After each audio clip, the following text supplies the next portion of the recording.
I am doing good, man. I'm doing good. All right.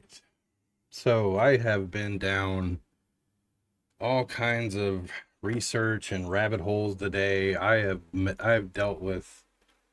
played with a lot of cool technology today. And I've looked at and just let me get this off my face.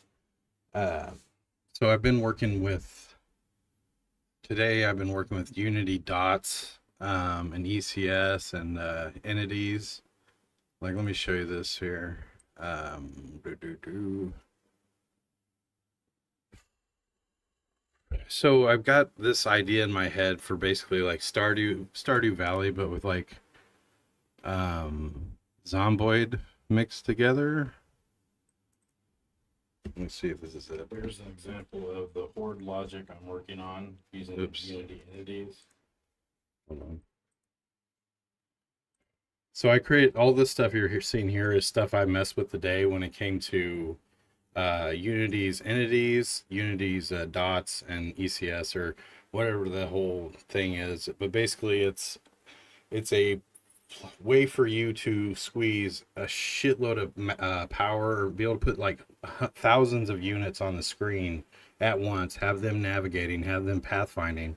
Every circle right there is a zombie, or think of that as what's going on the screen right now. But let me change my audio real quick. That's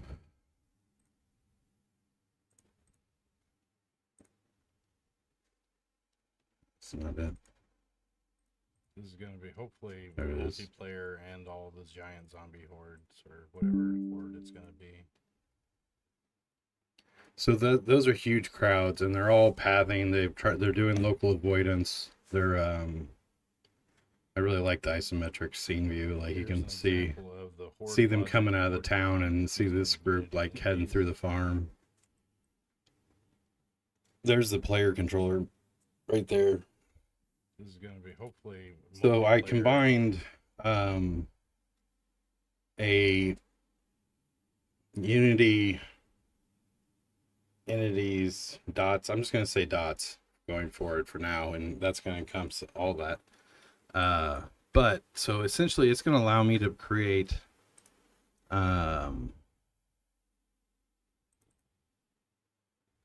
I'm working with Unity's entity system and dots to create kind of like a zombie horde logic here.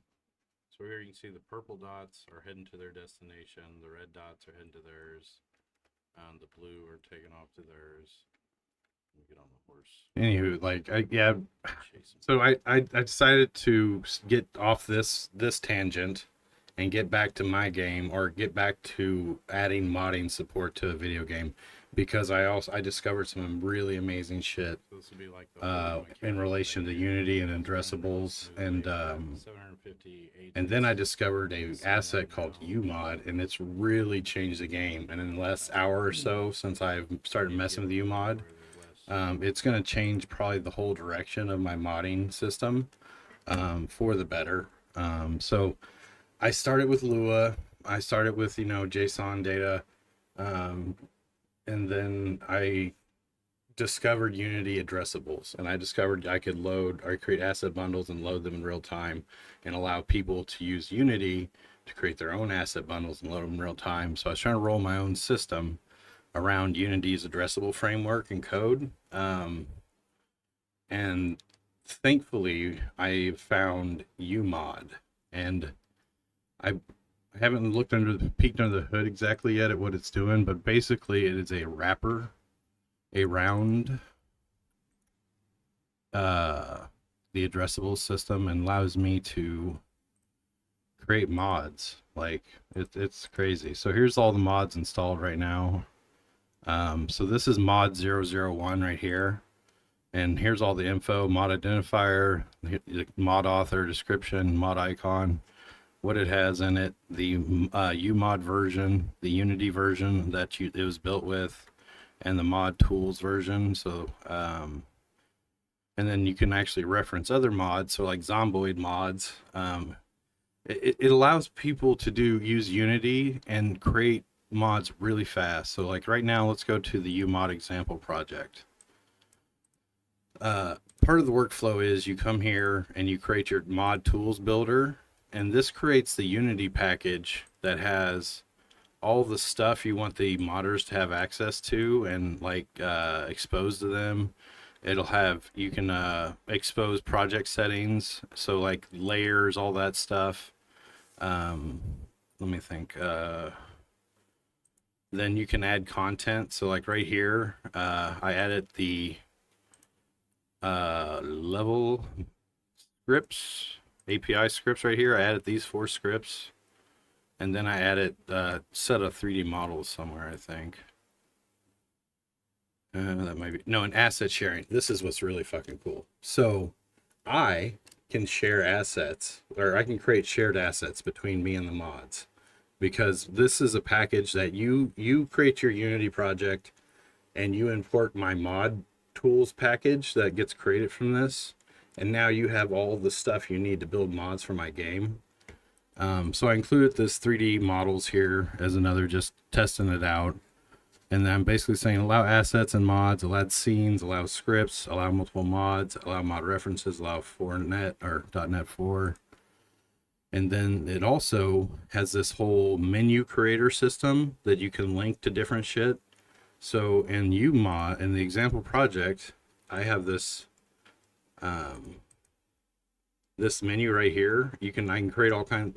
This is the mod package is installed, and this is that Unity project you created, and you imported my mod tool package. It created this menu system here, right here, but it also created these. So I can hit new mod, and I created this mod here called mod 001.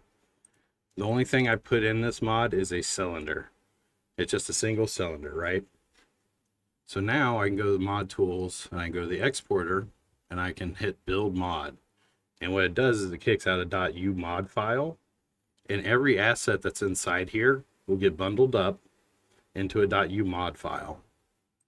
And it will get locked to my game. So anyone else, if I didn't lock it to my game, anyone else with UMod could load the asset bundle into their game. So it's just one of those things. If you go to security, it's right here, game locking and game version locking. And then it also does code validation. It will check for security. It will do vulnerability, or it does a security run on the scripts for vulnerabilities and execution and shit like that from the mod. And then I export it right here to create. So basically that's how I create the package I give to modders. And they will import that, and then they can work with it. So what we're going to do is I'm going to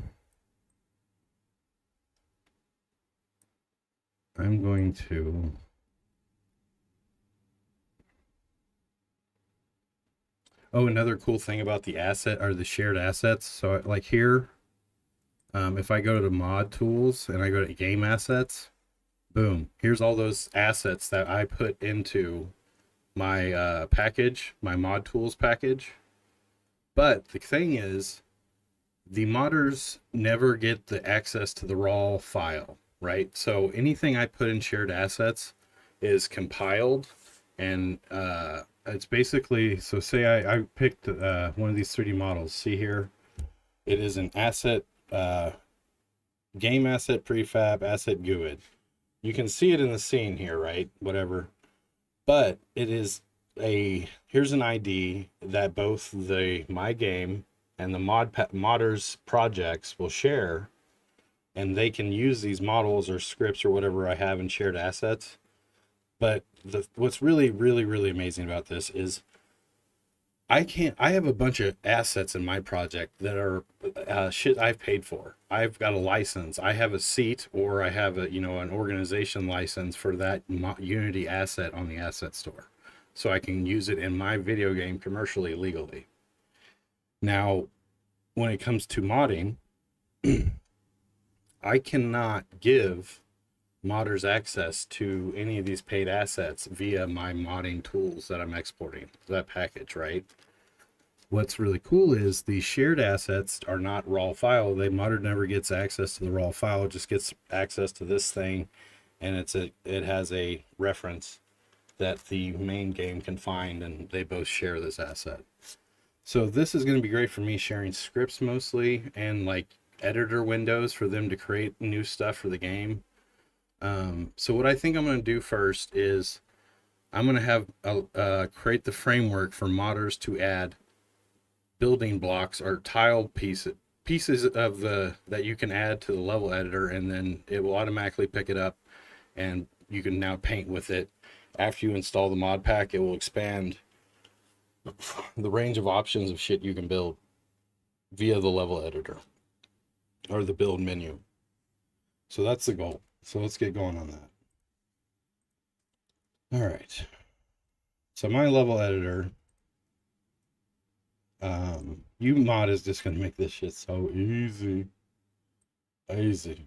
Oh, it even does remote hosting, I think.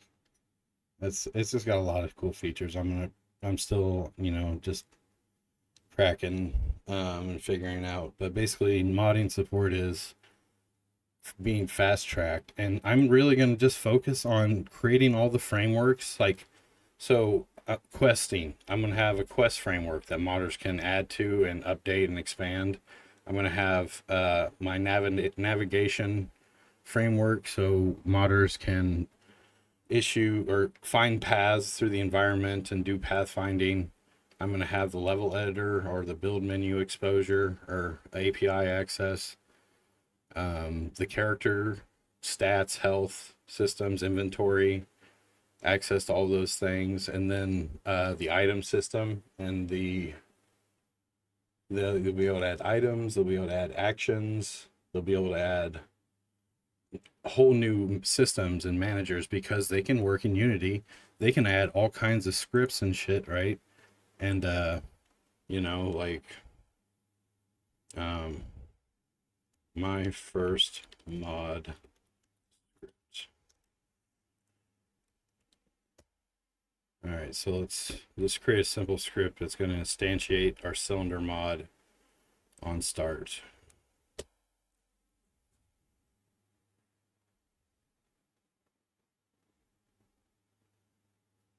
So basically this is how you would create a mod for my game. So I'm adding one C# script, and whenever it finally decides to, work, here we go. All right. Ah, come on. I'm so excited about modding. But honestly, man, I was really, really, really zoned in on the whole horde logic and mass being able to render like tons of zombies like Project Zomboid does and animate them. There's an animation baker for entity or dots. So basically, the way Zomboid is able to display that many zombies without like everything falling apart is, I think they use vertex animations, but basically what you do is for mass hordes like that, you bake out their animations into basically a texture, and then you give them this special material that will map that texture and vertex information. So instead of using your normal way of animating these things, you are using these baked animations to animate the horde. So everything they do, the whole horde is baked animation. So it's like they're all using the same idle animation. And you kind of think of it that way. They all are basically using the same idle animation. Instead of everybody working and doing all the work to animate themselves idly, the whole horde is set up in entity and dots, and it's driven by data, and the baked animations allow you to have thousands. Like if you do it right and you get everything perfect, you can have tens of thousands. Like actually in certain situations and certain platforms you can get crazy numbers. I saw like 100,000 plus numbers. But I would probably just put a cap. Like if I could get a top down game going on where you got like Zomboid, it's multiplayer, and I could render 1,500 to 3,000 zombies at one given time, I'd be super happy with that. And I would just, yeah. Anyways, I'm gonna get off anyways, that's dots. I've learned a lot. I'm very interested. I've bought some assets. I've looked into some things. I've watched a lot of videos. Um, so you may see me doing some crazy horde logic shit here soon, as I learn more. Da, da, da.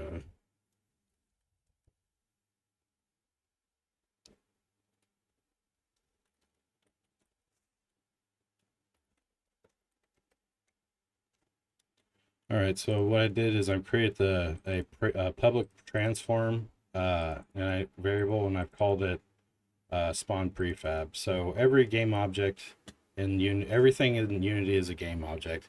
And every game object has a transform. You can think of the transform as your position, rotation, scale, but it also stores all the other kind of information. So they usually work in transforms or game objects like this. So instantiate. There we go. And that's our first mod script. It's going to take our mod 3D model that we've added to the game and instantiate it on startup. So we click here, and we go, oops.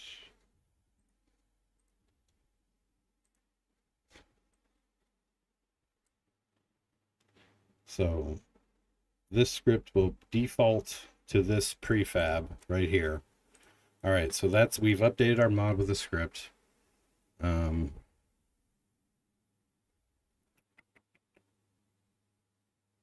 now let's build our mod.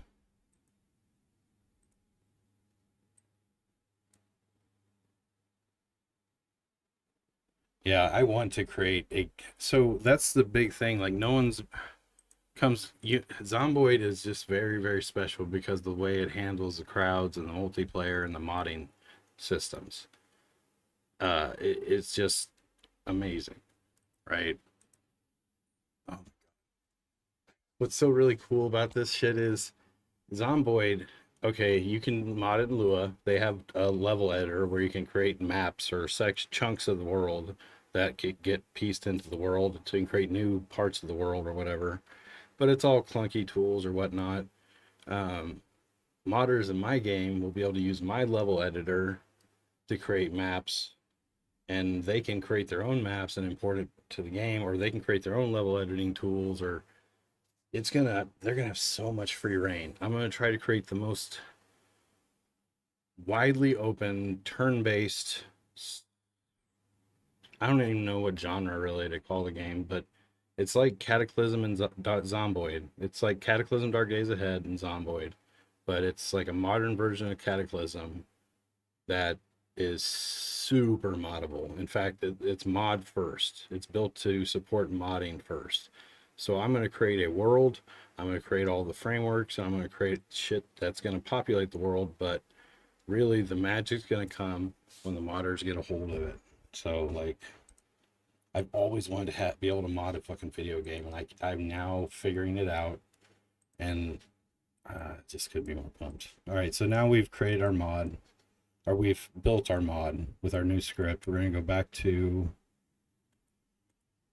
let's go here. We're going to paste it in.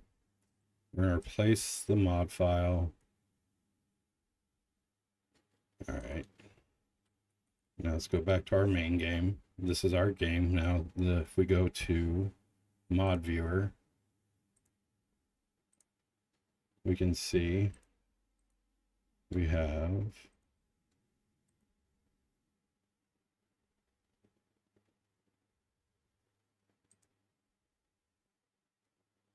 okay.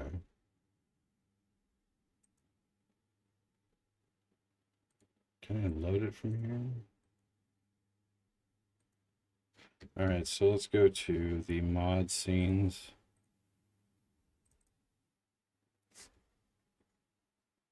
Here's the mod browser scene. So what it does, see there, I can see here in the mod viewer in Unity's in UI or I can see the 5 mods that are installed. Now if I come over here, hit play. Yeah, it's like I'm an older guy. Like I'm 40, my hands hurt. My reflexes for like quick gaming and shit. Like, I don't know, like I want like that zomboid. I want a game where I can think about stuff and strategize, and it's got deep survival mechanics and whatnot. Um, and this is kind of where I'm gonna go with it. But so here's my mod. I'm gonna load it. Okay, now it's loaded. Now if I go to mod viewer again, oops, go to loaded mods, so you can see the mods officially loaded, and I can go to assets. All right, well there's that. My first mod script right there. All right, so now what I can do is I can come in, I can create an empty object.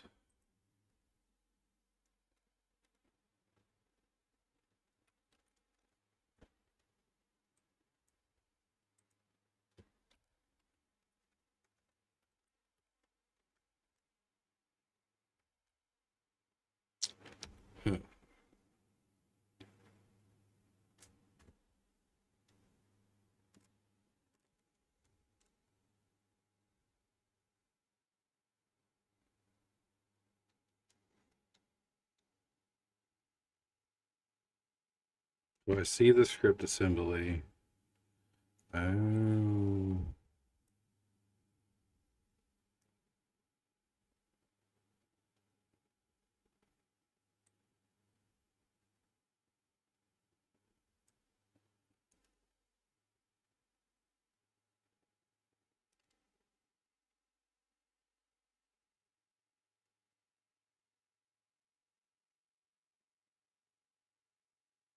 What country are you in again?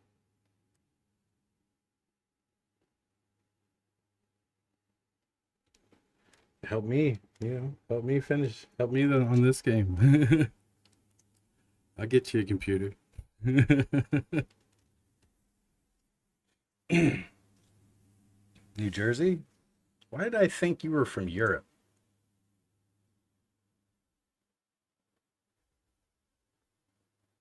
Oh no, that was what's his name? Oh my god, I'm so old. Like my brain. Yeah, okay, yeah. I remember now. I remember now. New Jersey. I remember New Jersey. I don't know why, but I thought you were like in Europe.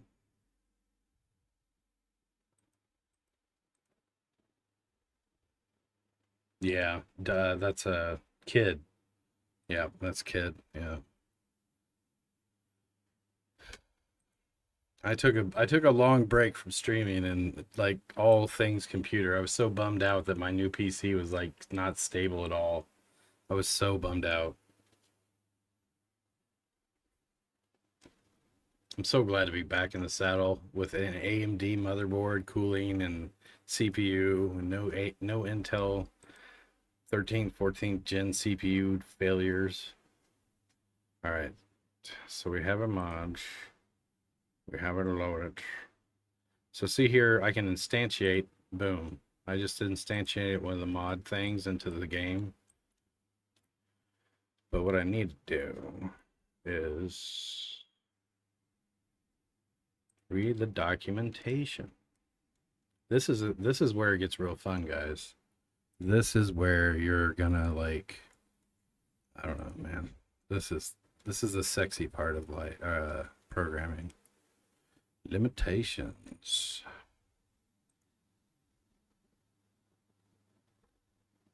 So I can export to Linux, Mac, PC, all that's fine. But when I try to do uh, basically, if I try to export to this, what it would do is it would take my Unity game and it would take it from an interpreted language to C++.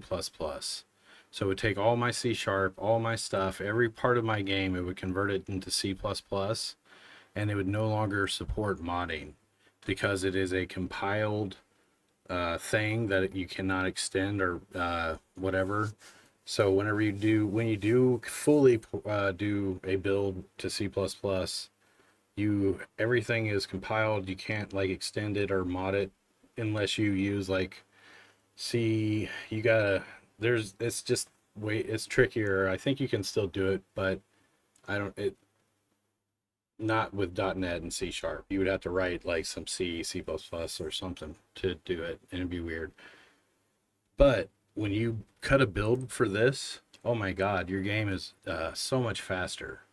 So if you're really trying to push performance and whatnot, and you're not focused on like modding, or you don't want to work around the limitations of that, um, you can really get some power out of this, man. I learned today. But I want heavy modding support, so I'm not doing that. I'm not going to use scriptable objects because it doesn't really they're partially supported. So scriptable objects are kind of like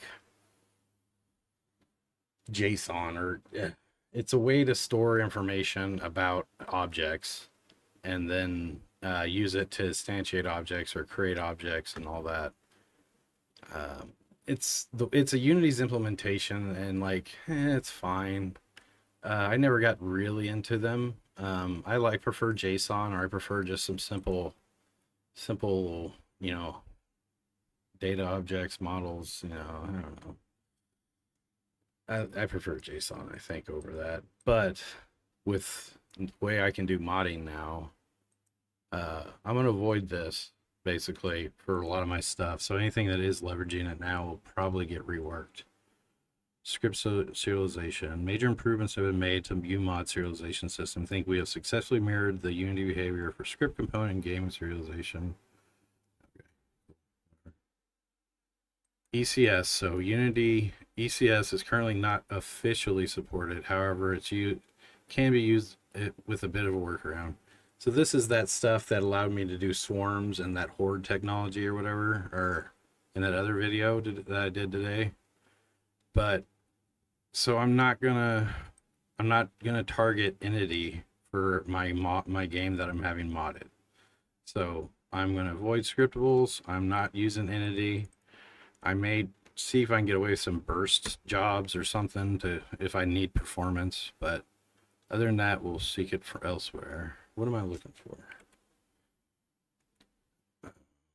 Export a mod, load a mod, install mods, mod path, start.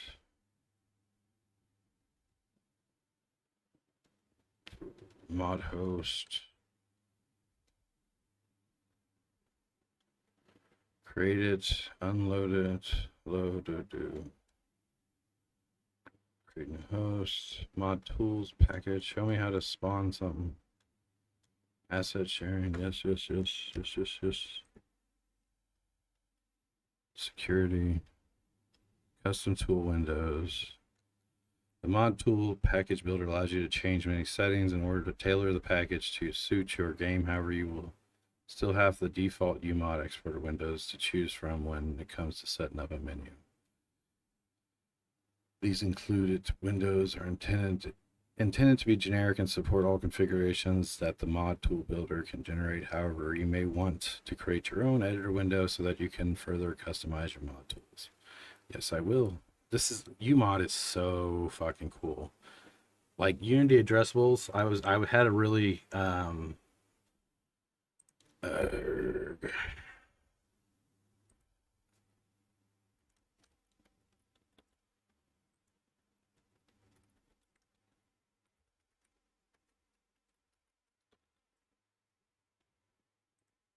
I added mod support to my game Project Impulse, which if you haven't heard of is a VR movement shooter that you can wishlist on Steam right now. I created the system using Unity's addressables and mod.io for the content delivery. Okay. So he used Unity's addressable framework and mod.io. So think of Steam Workshop, and is basically mod.io is like Steam Workshop. It's a way for you to host the mods your players created. But it allows players to download the editor from my GitHub, create custom maps in the editor, and finally upload it to mod.io for other players to enjoy.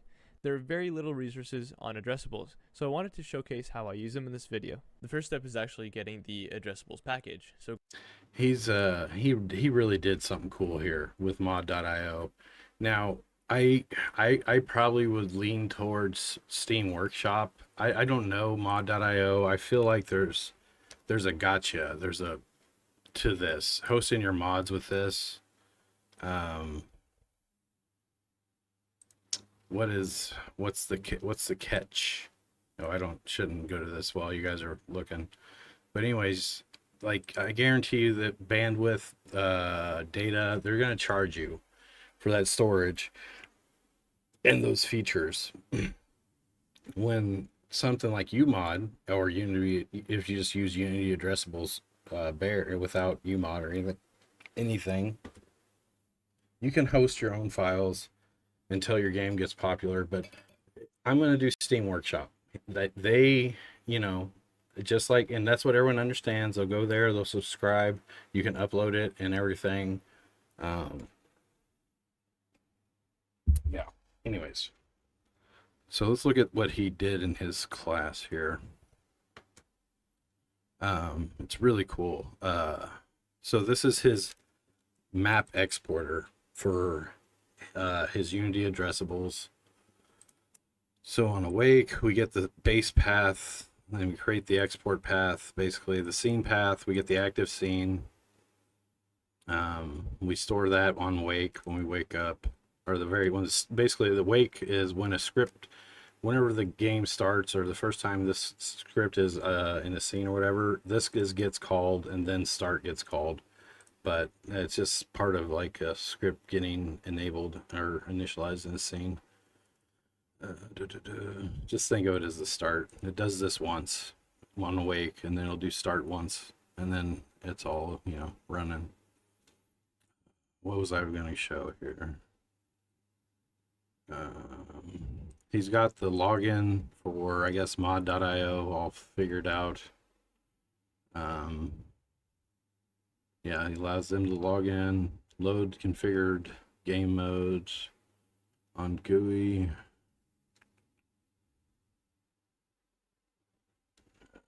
Just what I'm looking for here.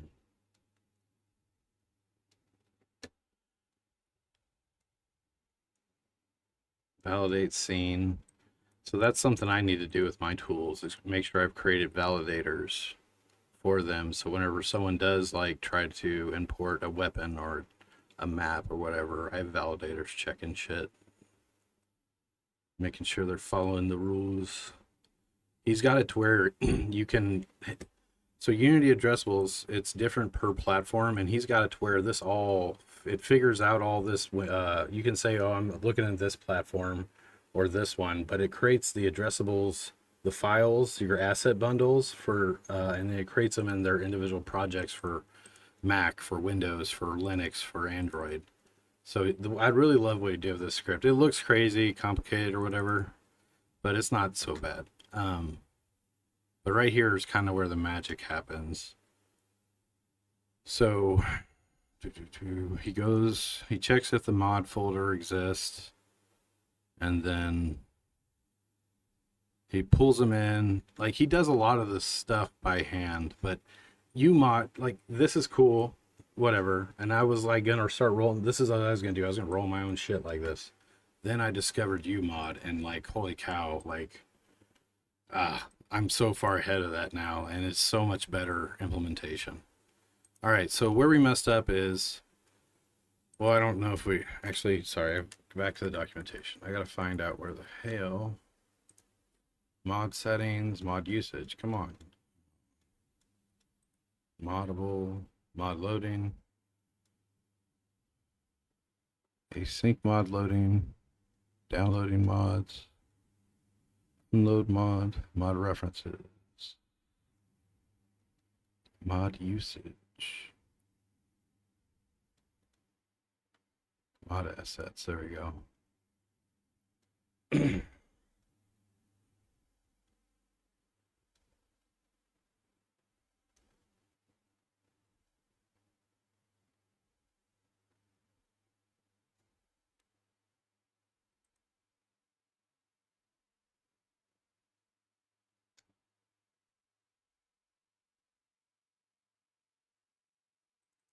So this is kind of how I would leverage it. But as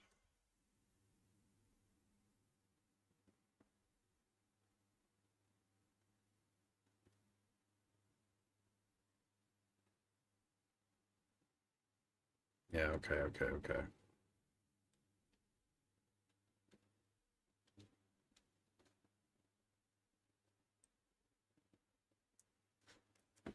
So for our first mod, let's actually change this up.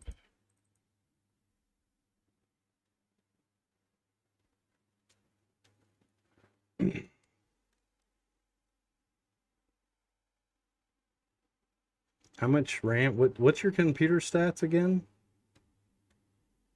How much RAM you got?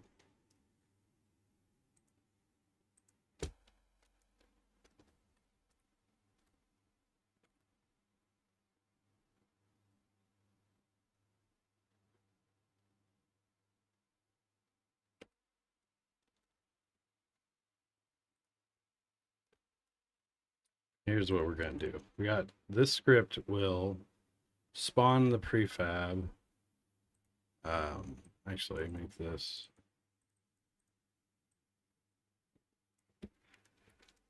randomize the X and Z by -100 or +100.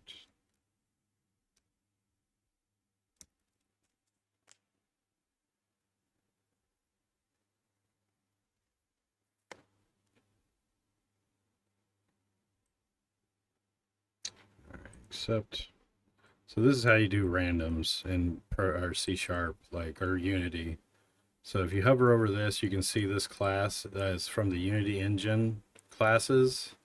Think of this as like a library. It's called a namespace in C#, but it's a library. It's all the classes. This is a namespace where a bunch of classes and code can live. So this object, I get it from referencing here. I'm saying I'm using this code library or this namespace, and that gives me access to all the code that's inside here. If I take this away, you're gonna see now I've got errors because now I don't have access to these classes. So most everything in C# is a class, and now I don't have access to those classes anymore because I took this namespace away. I add it back, now I have access to them. But anyways, so I do random. So I create a float variable. Now float is like an integer or a number, but it can have a decimal point, so it's more precise. But and then I say, give me a random number between -100 and 100, +100 float. And then I instantiate my prefab. So this is what I set in the inspector. And then I give it a random X and Z. So in 3D, Y is up and down, right? In the Unity editor. And the ground is X and Z, like this. So I was saying basically, give me a random position within 100 by 100, essentially around 0, 0, 0. So, and then this is just the rotation. It'll just spawn at whatever rotation it has already. All right, so now that script's made. Now what I'm going to do is create a new object, call this mod spawner. And we're going to give it that script we just wrote. And what the hell was it? My first script. There we go. And it's got the reference to this already. All right, now we probably want to put a delay. Oh no, we got to hit space. Every time we hit the space key, and this is how you, in C# and Unity, this is how you can basically say, if the player has pressed the space key. This is the old input way of doing it. So you say input dot get any or get key down or up, and there's different like this is if the key is down, and then this is if the key is up, so it's after it's been down, it's gone up, and then just get key. So we're just catching every time the space key goes down. All right. So we can test our mod spawner, I guess.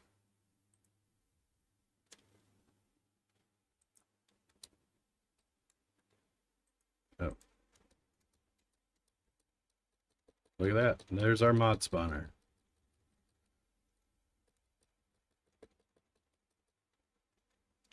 All right. Now watch.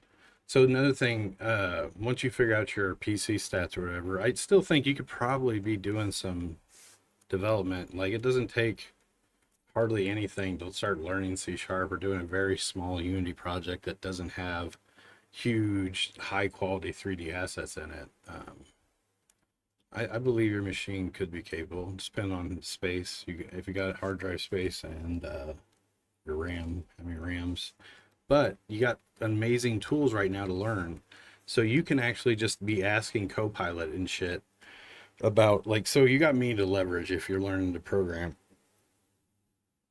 You come to me and I can help you through stuff. But with the LLMs now, coding is like you can ask it to explain shit to you. So like you can say, you take a chunk of code here in Windows, you can just open up Copilot right here from Windows. This is the free one. And you say, explain this Unity code to me. I am a beginner. Right? And it'll break it all down for you. Like if you ever need to ask anything, but now is an amazing time to be able to kind of get into learning coding in Unity, because not only does it know how to do code, but it knows how to work Unity and do shit. Mine's buggy. It does this crap here, but I don't use this one. I pay for the one that you get. I pay for Copilot or GitHub Copilot every month, and it's directly integrated into Visual Studio. So this is in Windows. It doesn't know about my code files or anything like that. This Copilot knows. I can just hit pound, and now it automatically knows this is my active document. And it's going to say, it even knew like selection, like pound, and it would say, it knows, it would say, hey, you want me to analyze this selection that you got right now? And basically, what I'm going to ask it to do is pound that selection, loop, do a for loop,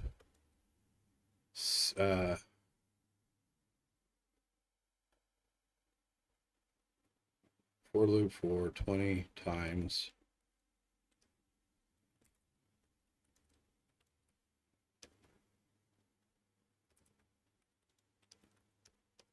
prefab when I press the space key.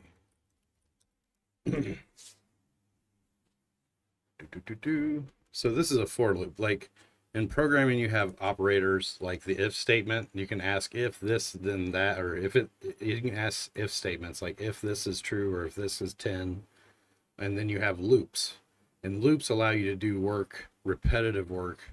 So what here, I'm gonna hit preview, and this is another, see, like if I would have asked this, I couldn't do this. It wouldn't show me the difference between my code now and what it did. So what it did is create a for loop. So a for loop is saying, here, this is a variable it's creating called I, and it's setting it to 0. Now, while I, which is 0, is less than 20, loop. Now every loop, increment I 1. So every time it loops through here, I goes up 1 because of this. And it will keep looping until I is less than, or it will keep looping until I is greater than 20. Or while it's less than 20, it will keep looping. The second it hits 20, it stops. That's a loop. And because I want it to spawn 20 objects. So every time I hit space, it's going to spawn 20 objects now. So I'm going to accept that change from the AI, save. I could have wrote that really quickly too. That's a weird example for like having the code do something for you, really like small, but it's, again, I can now talk to Copilot in Visual Studio and fucking, yeah, get shit done. See, I changed that code. Now it spawns 20 every time. All right, so now that's our mod. We're going to save, oh wait, no, we're going to, so we've created the mod spawner in the game scene. So in Unity, the hierarchy is your level that you're currently on. A level in Unity is a scene. So this is the scene that I got right here. And I created my mod spawner, and it's right there or somewhere. Oh, let's give it a model.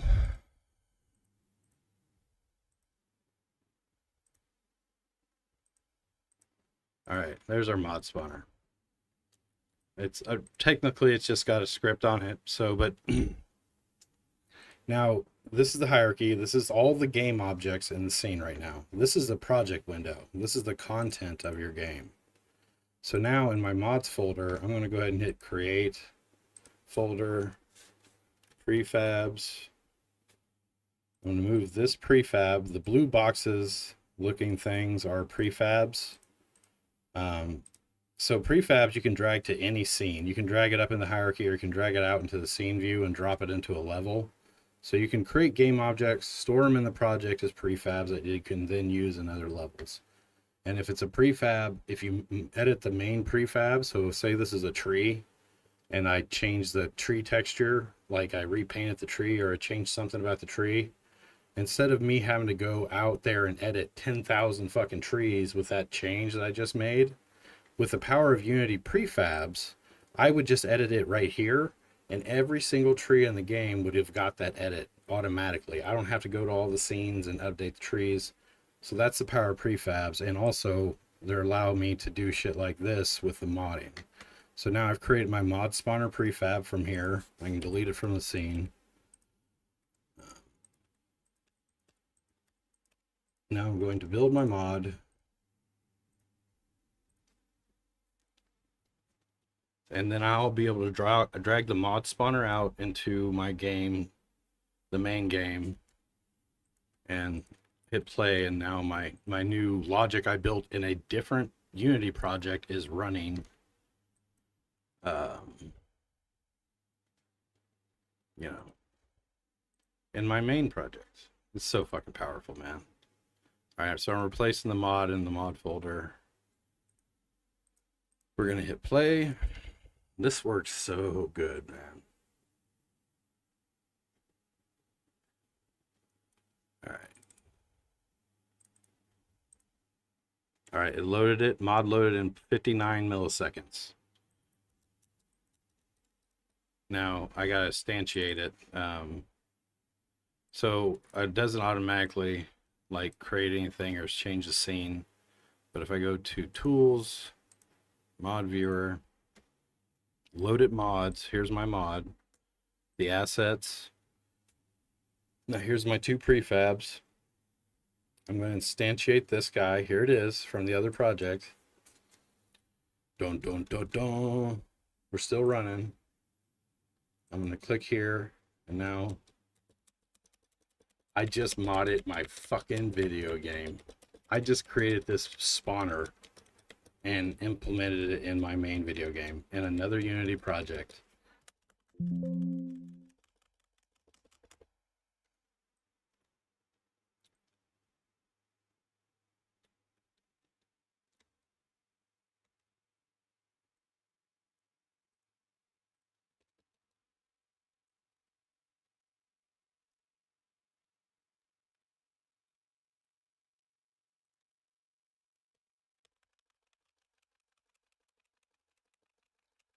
This is the mod, the very first mod of the game you're witnessing. And I made it in like 10 minutes. God, this is so fucking powerful. UMod, best $40. Oh yeah, and I have the compiler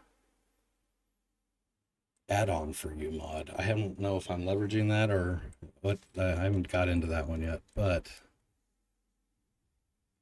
God, this brings a little tear to my eye. I'm not gonna joke. I'm not gonna lie.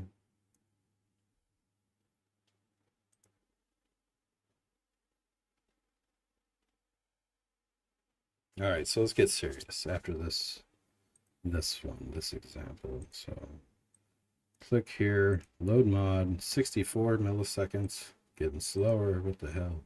No. Mod viewer, resources, instantiate. Now I can do this in code, but I'm just using that form to do it.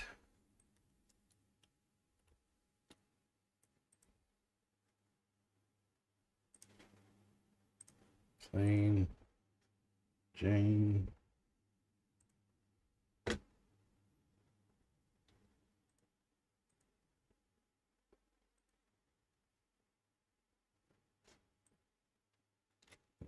cool.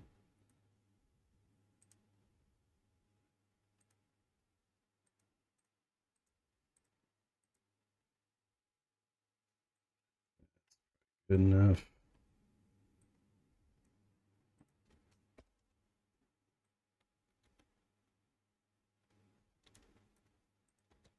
There we go.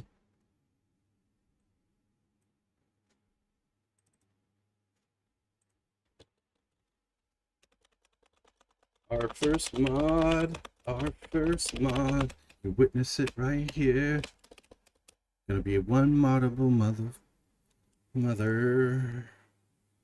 You son of a wonderful mother. I love you.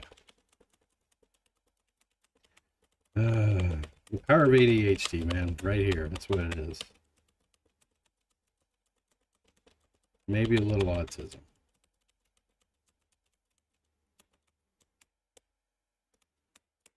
Can't fucking believe that, dude. I built that logic in a separate Unity project. I created those game objects in a different Unity project.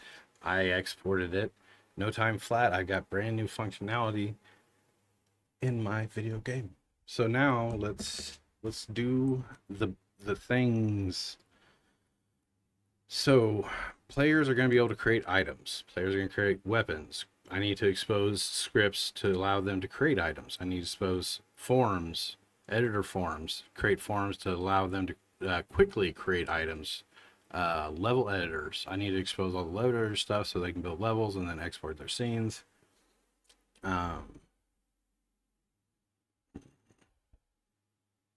Motherfuckers. Got the Danny Glover motherfucker.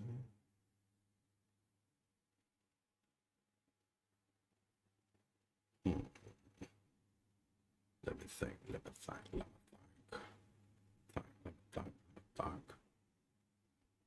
What to do next? So we have a mod that adds a bunch of, cylinders to our level. That's so fucking cool, dude. I just can't get over it. All right. We have a mod browser right here.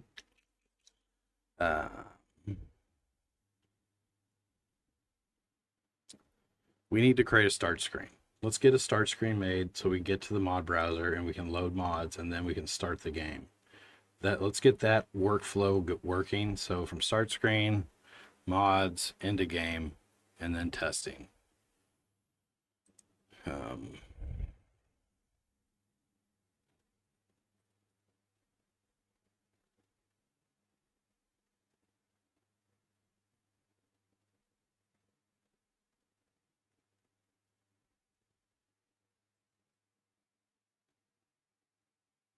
What can I do? What can I do? Electric Boogaloo. God, so cool.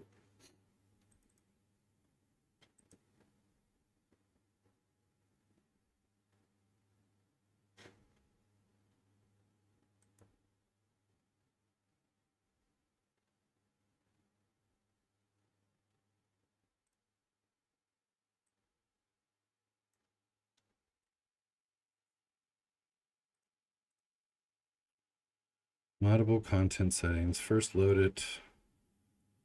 Unload behavior. Revert default. Can mod assets append array indexing syntax to their file name in order to indicate the asset position for components where multiple assets are accepts. What?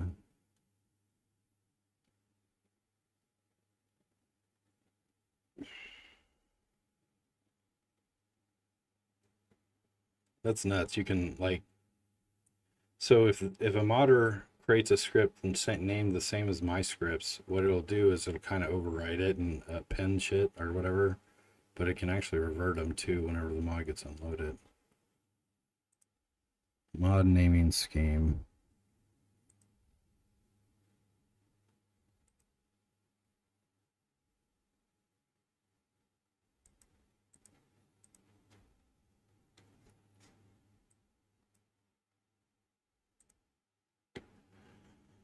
Okay, so we've created a mod. Let's get back to the main level.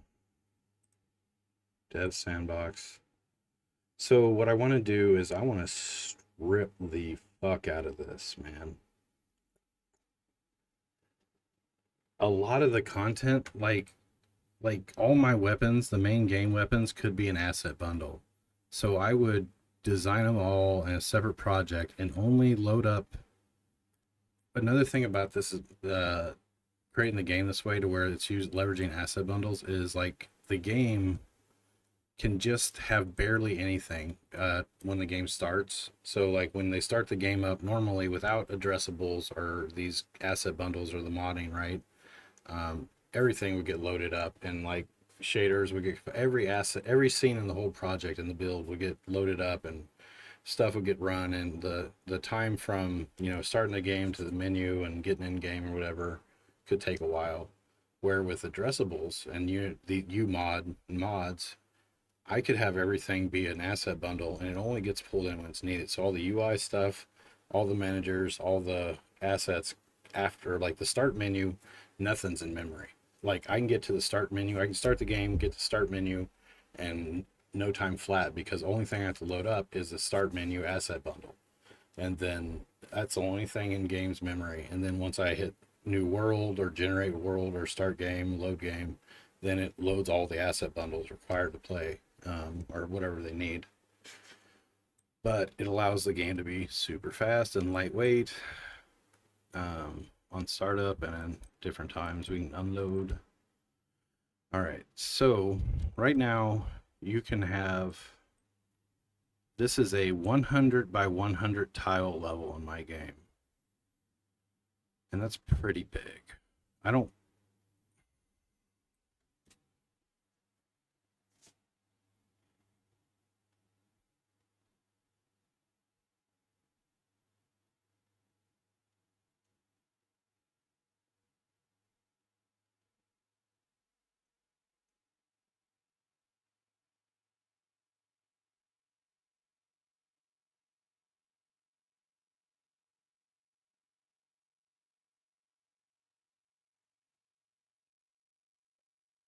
so I think what I was gonna enforce some like small or map size restrictions, but in the sake of modding, I think, all right, so let me think here. So here's my systems. Here's my pathfinding A-star algorithm. Um, and it has the 100 by 100 nodes. That's the blue grid right here is the level grid essentially. That's pretty big. But if that's the size of a house, and actually if you think about it, this isn't the size of a house, because all the pieces of this moddable house are going to get conformed to my grid. So like a door, a wall, a porch piece, every single piece is going to conform to a 2x2 piece once I'm done. So the house size could be different, could be bigger, probably bigger, to allow the characters to walk in the building and shit. So this really isn't that big. My apprehension of making a huge pathfinding grid is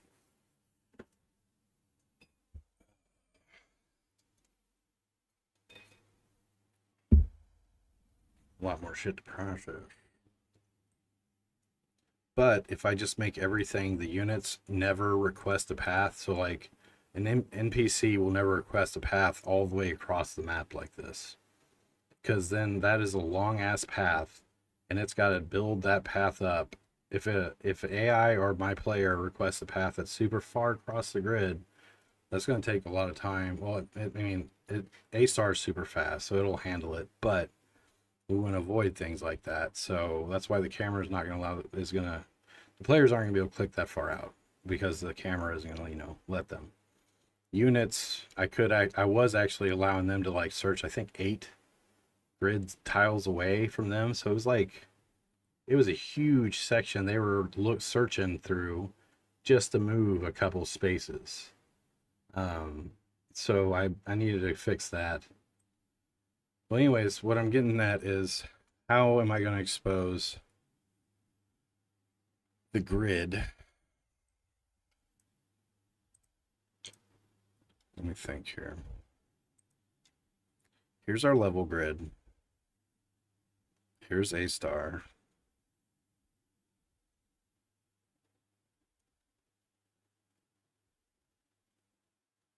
If I expose the systems, like,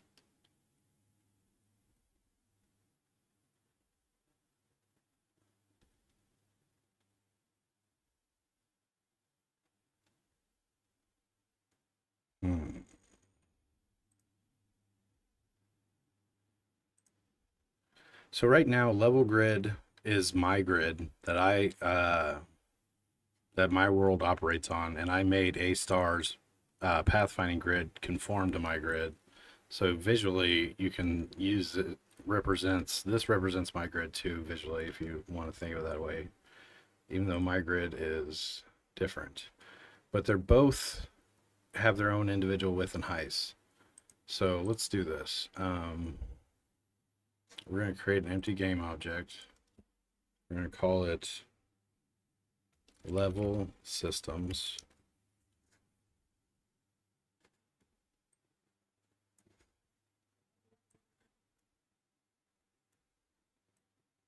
So we're going to take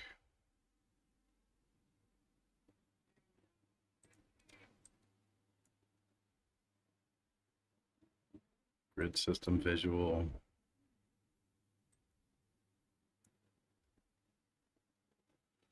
Whatever, anything that's related to pathfinding updater. Yeah, I think that needs to go. Level. I need to get rid of this if I can. I think I can. Hiding system, unit path manager. Yeah. Makes sense. Window radio menu mod manager. Okay.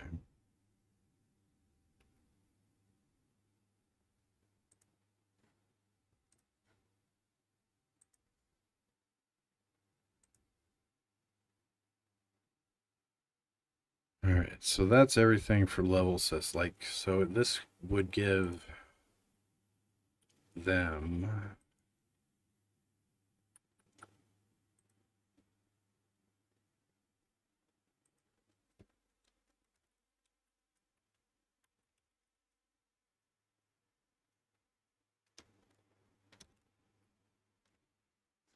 so what I'm going to do is create a simple script.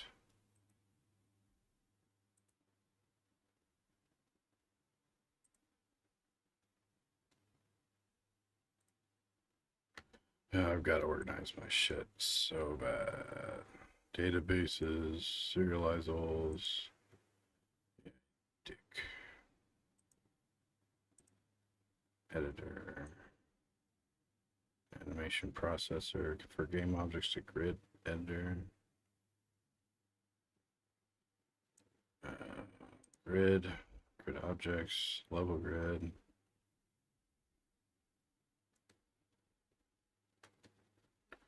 We're going to rename this to level.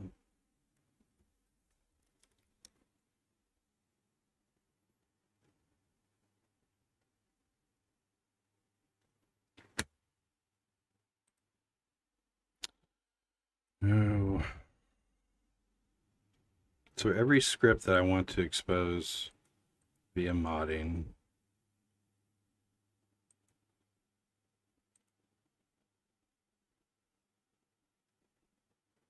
oh man, I was deep down the Lua thing. I can get all this Lua fucking modding shit now. Finally.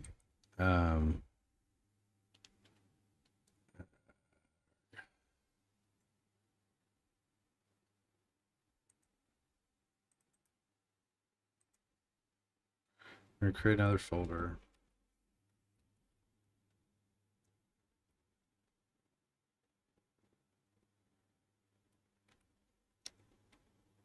It's gonna be called modding. and everything that I want.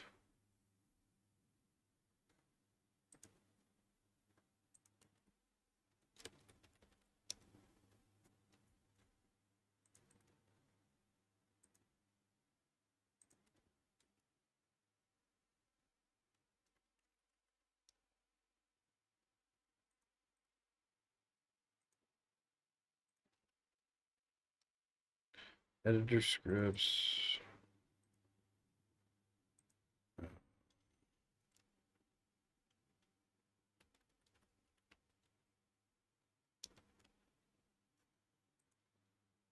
Materials. Anyways, I'll stop there. Oh, prefabs.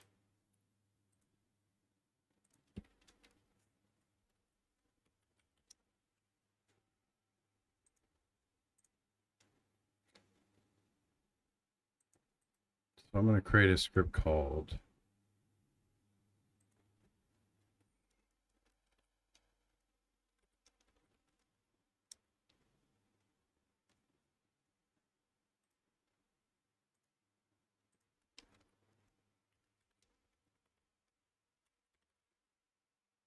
level config. It's just going to be a simple data holder model, essentially, that's going to hold the information of the level that the modders can create this. They can set this is how they can change the size of the level and manipulate the grid and do different level manipulations.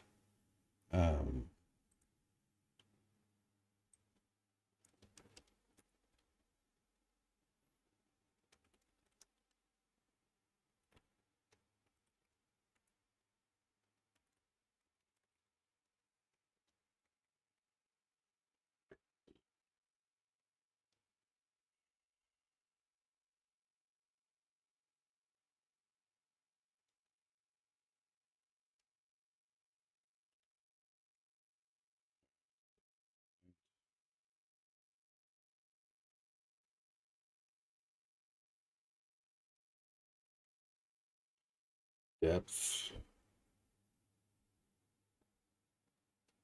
Wait, length is what I want.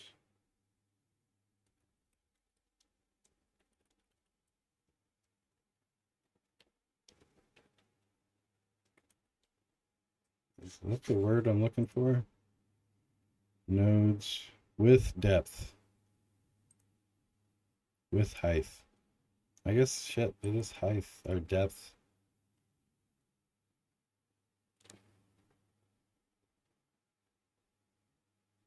We're gonna go length. So now we can specify the width, the length, and the height of it. Seed, although I don't use seeds or anything. Max rooms. Max rooms. So I'm trying to keep the data very simple here. I'm not trying to do anything fancy. Actually, I'm going to I took mono behavior off here. I'm going to try to just use simple POCO or plain objects to store data. And these things, anything that like this that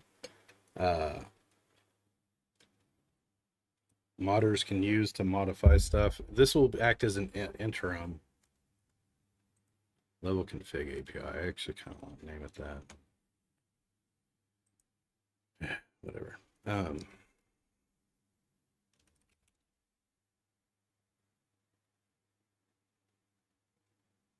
Public.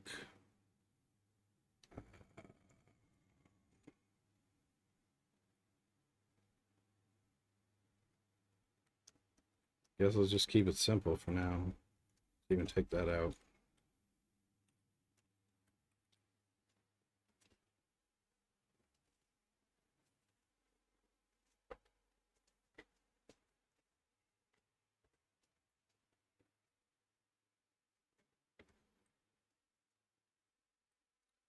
And this is why I'm trying to strip it down so I can create my bare bones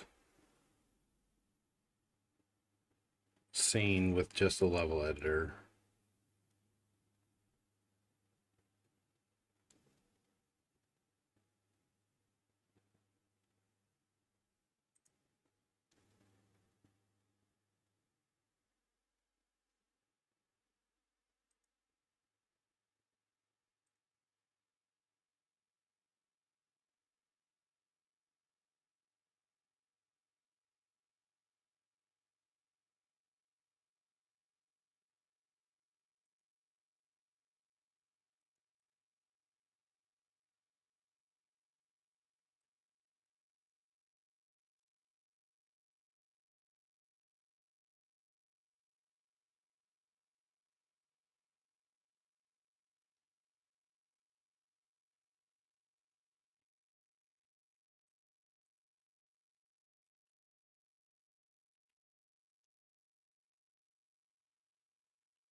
Did I not save?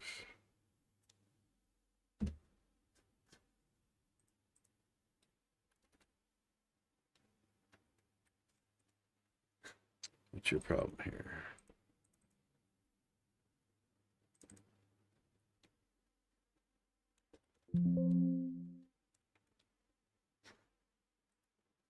There we go.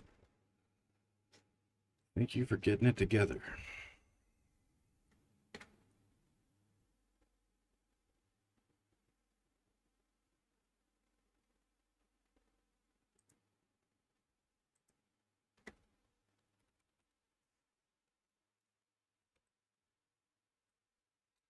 Ah, fuck, that's right. Well, I do guess we're gonna be a mono behavior. Can't attach a C# class to a Unity's game object's ass. Can't attach a C# class to a Unity game object's ass. Just, that's how I remember these things. All right, so now get over there. I'm going to say 100, 100, and length is 100. Height is 5. All right, there we go.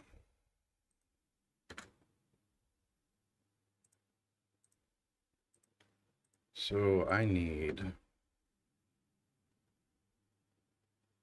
a script. Shit.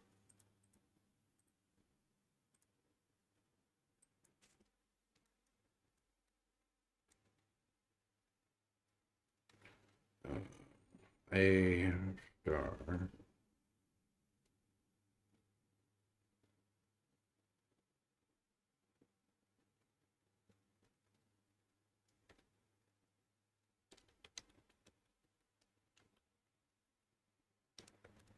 There we go. We'll call it A star mod API. And this is how they will interact with the pathfinding systems, which is A star. So they can request paths, they can change the grid, or they can update the grid, they can scan. Because if you change something on the grid, you need to scan it. So I'm going to give them the ability to scan after they've done stuff. So let's see here.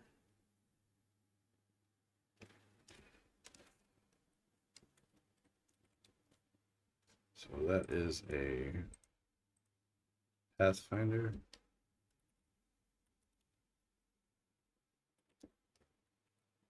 Crap.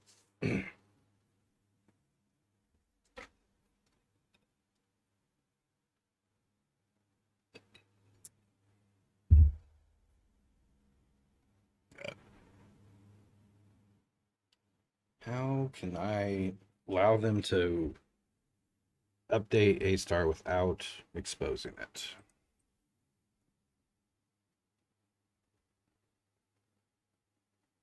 That's what we'll do. Bool is dirty.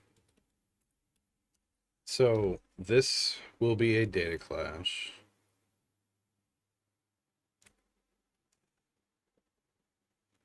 And the modders can update this.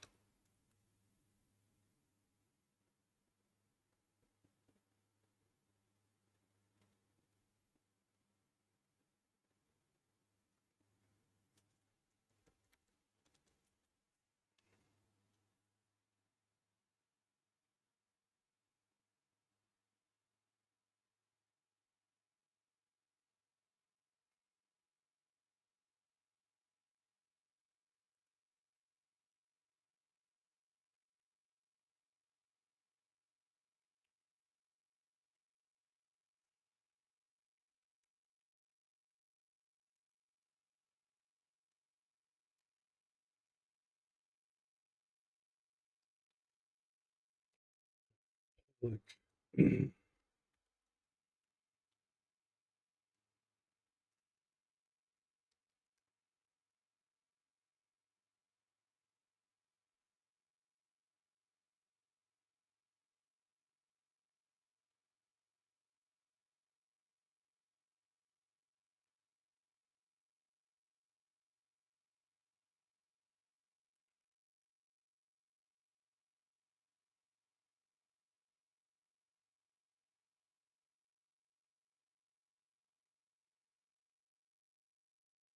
Pretty good one.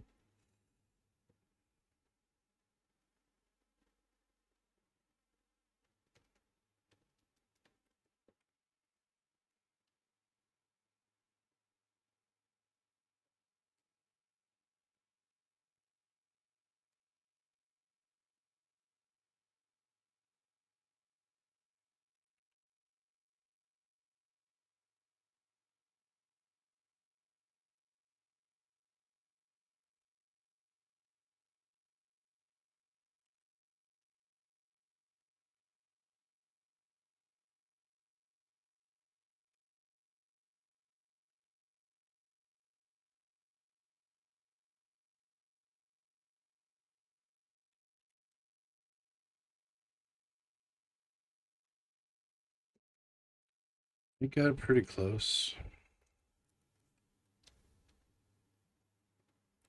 So I am just using a basic grid graph, I believe. So anyone there, the A-star algorithm, if you're doing pathfinding, go get it. There's a free version of it that doesn't have like some like layered grid, some fancy features you don't really need. But you can use it, and I actually think I'm going to provide. I have to check with the developer, but I think I can just provide the free version in my mod tools, and then that way they can write code against that. No, wait, hold on. I don't know. That's why I'm writing this wrapper here. But this wrapper has A-star objects in it already.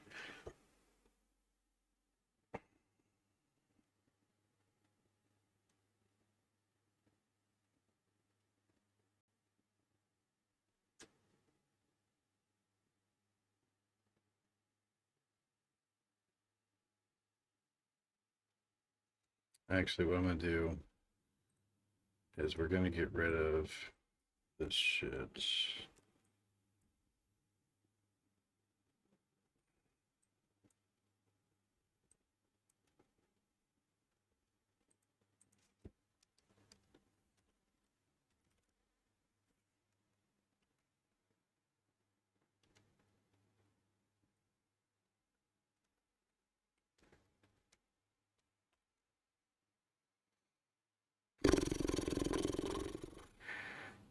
So this class is what modders can access, and they can set the dimensions, and then it will fire off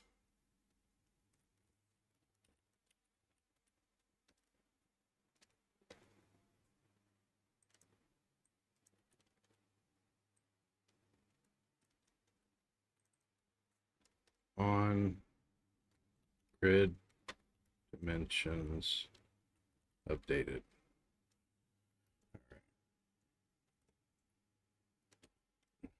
Go, very smart, very, very smart.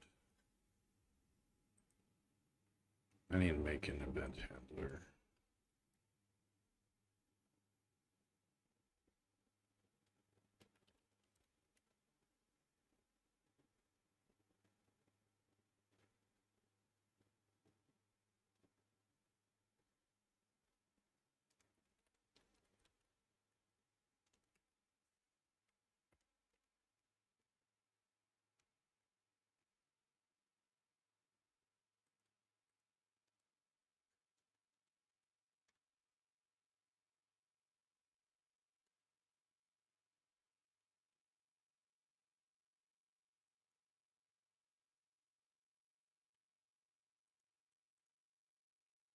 I don't know what I just did, but I don't want it. Don't want it.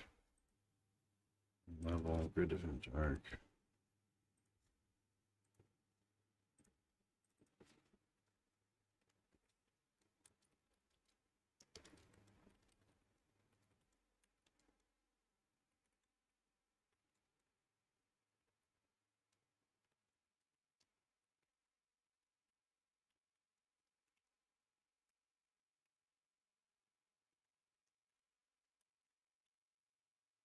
I don't think I should allow them to specify cell size. Like my grid, all the assets, everything's going to be defined to this grid cell size. I'm just asking for pain here.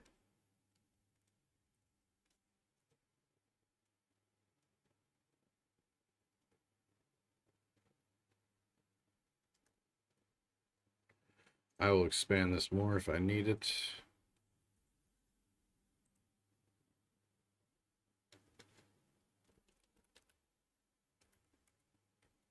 All right.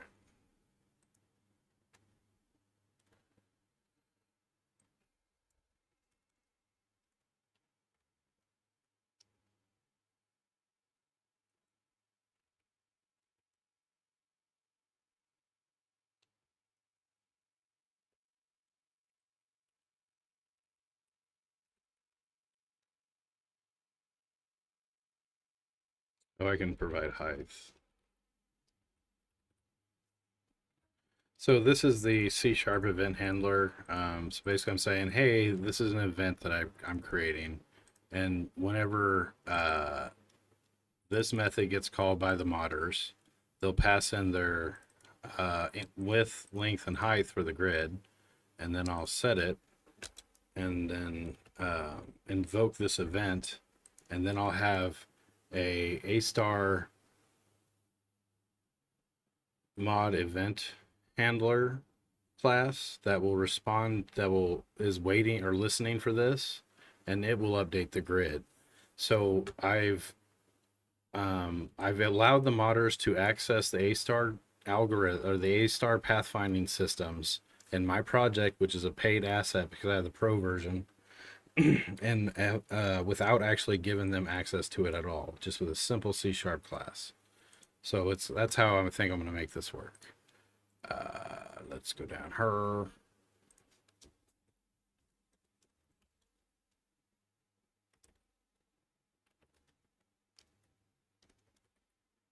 I guess this will always be ends.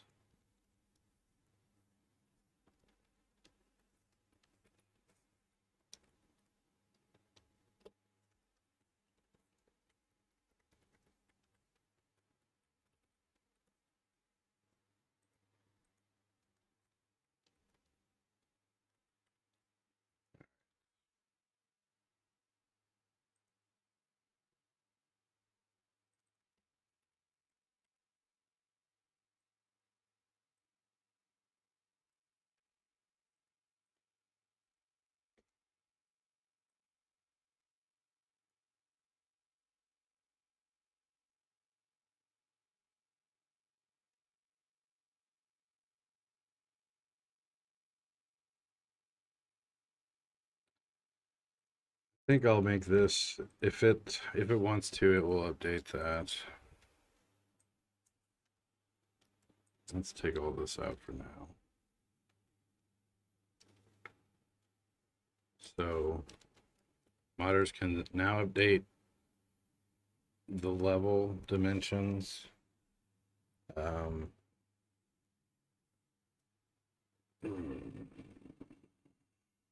Let's just leave it at that. Let's get that to where I can create a mod, or I can go over to the mod and add it to where I can change the level size and pathfinding grid and all that.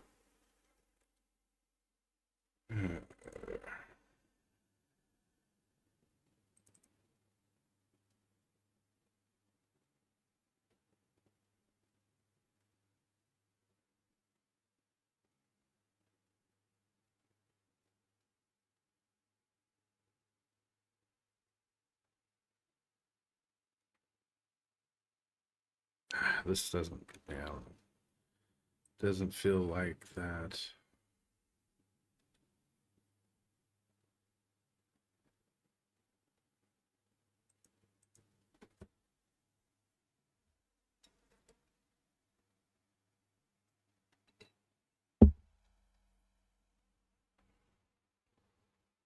If I, so we already had the spawner. This will be easy. Like I'd be a,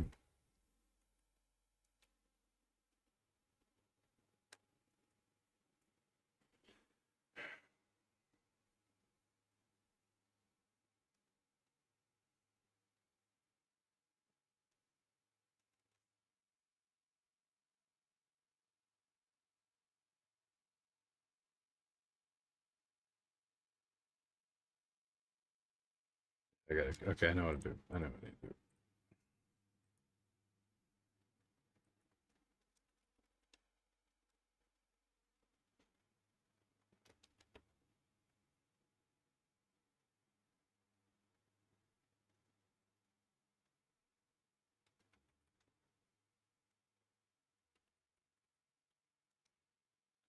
All right, so modders will get access to this class. And my class here back in the main game will be listening to the events of that class to get, and then like, so they set the dimensions in this class, which is just a simple class with a C# event. And it will fire off an event handler that this is subscribed to, and it will know the map has changed size, and it will update the A-star pathfinding grid.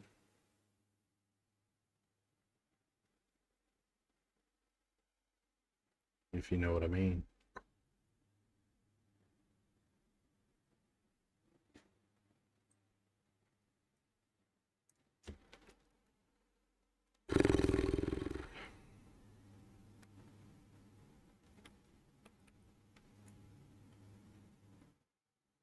So this A-star.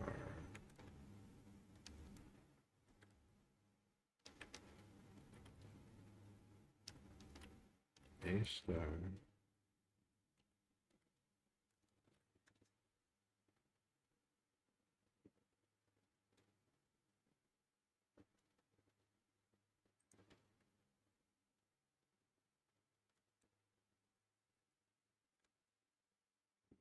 Mm.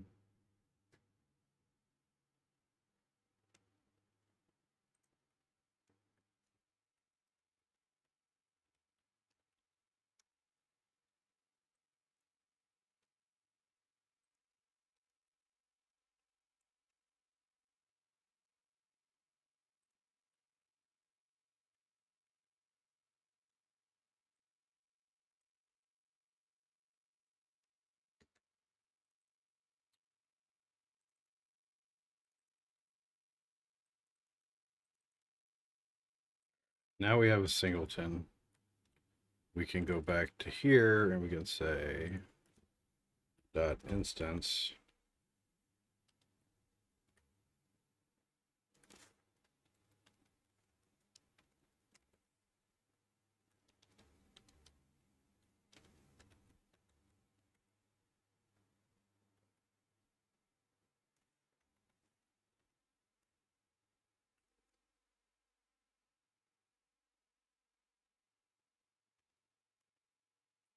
All right, now we have information.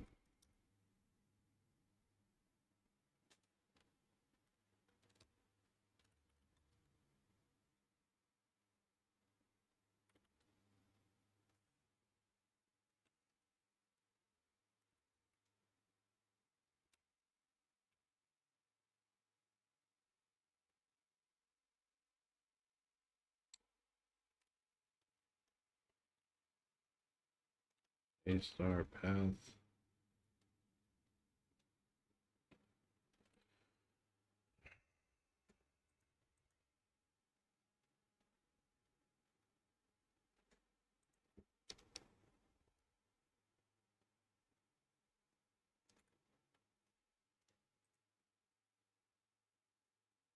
Huh.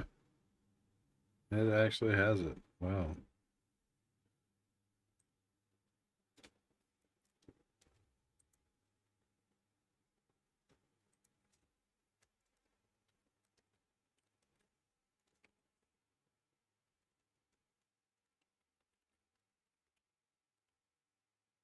Now this is the event manager, so level grid instance dot.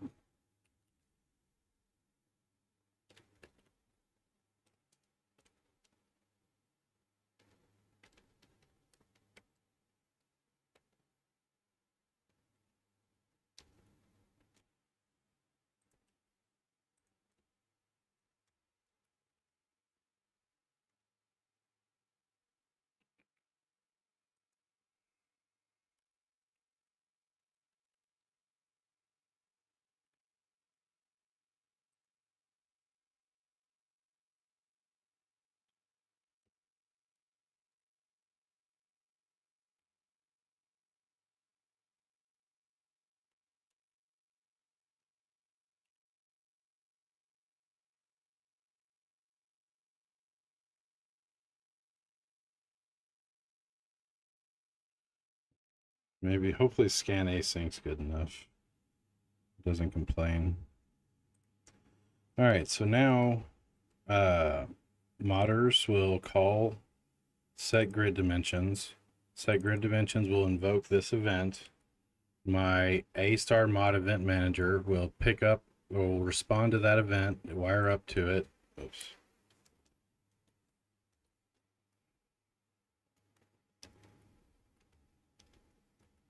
Unwire up.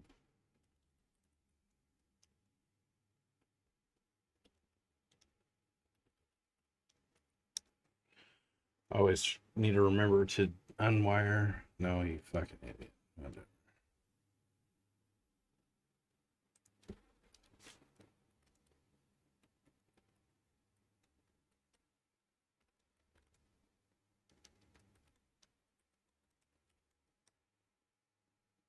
I think that's what I want to do.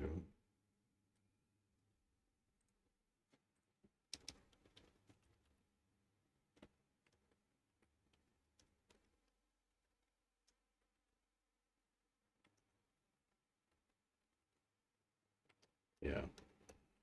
I think that's it. There's no dispose. I think destroy is what I want. So on destroy, we're going to unwire up this event. Set dimensions, scan async. High, so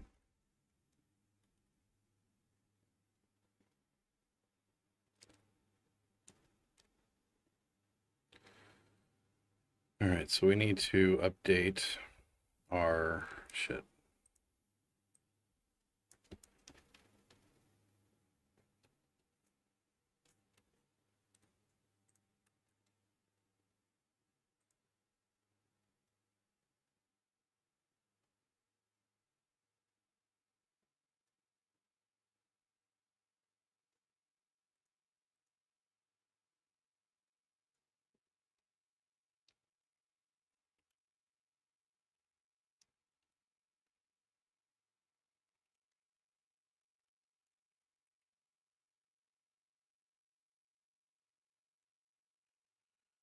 So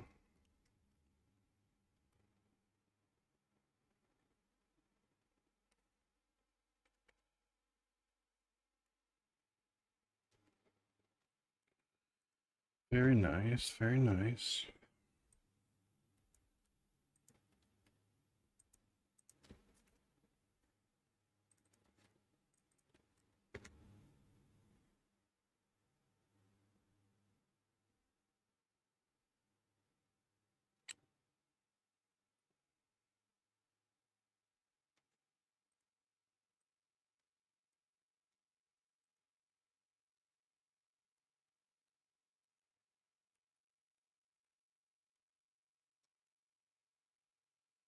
Great position.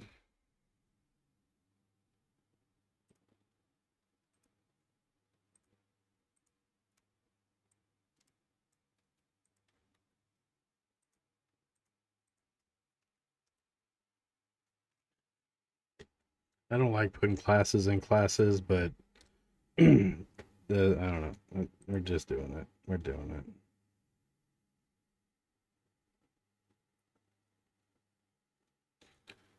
So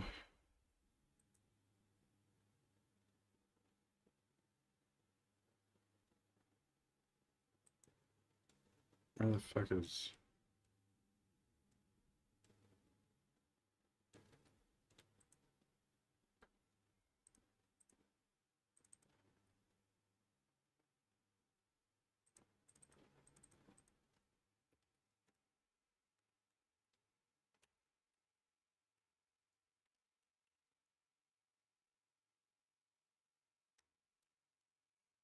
maybe we won't fuck it up this time. Yeah, it did.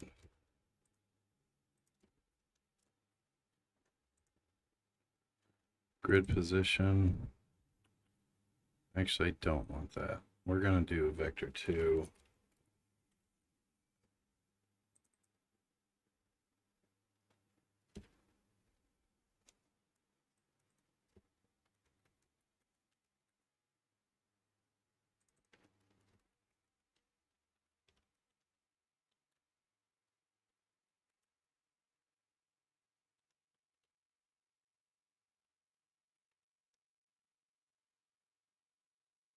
Vector 2. There we go.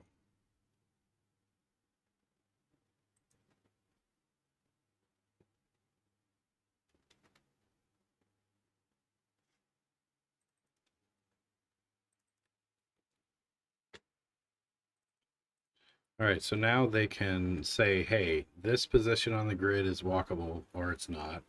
They can set the grid dimensions. Yeah, now let's wire up the event manager.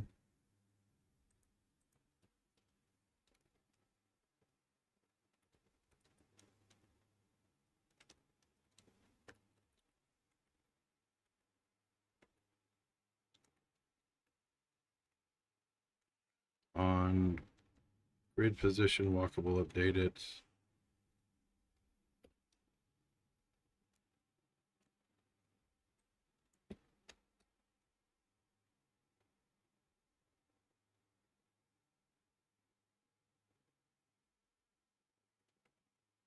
Pretty good, but not needed.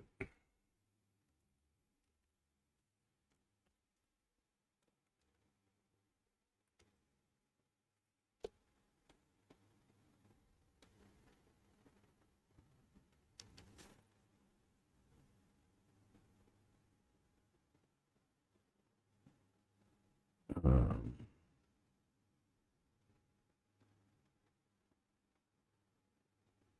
Shih Tzu.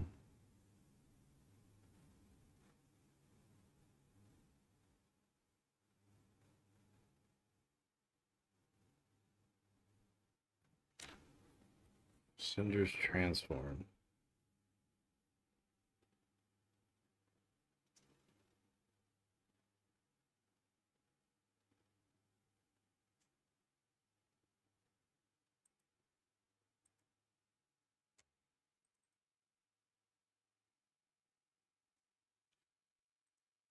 Get out of this without fucking doing that.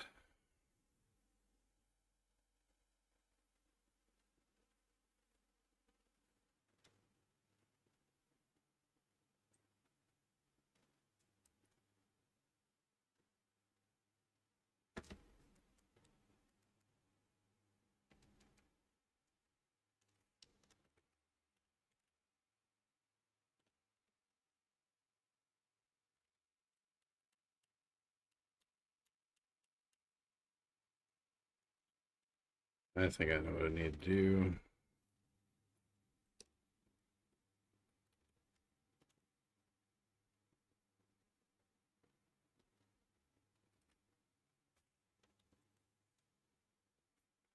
There we go. And then I can do this. So level grid dot instance dot, oh wait. Grid position dot, there we go.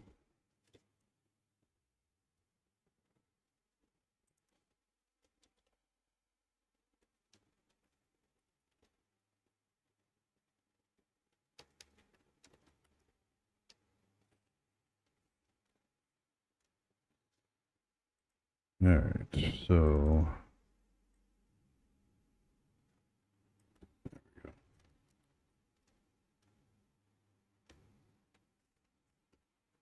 I don't think I need to do that. So this should do it for that.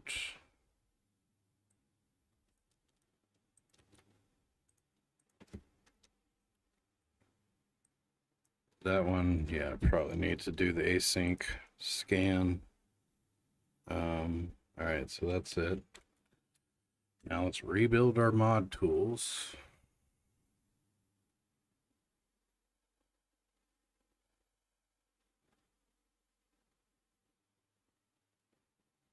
You still there, Demi? Do you ever figure out your PC specs?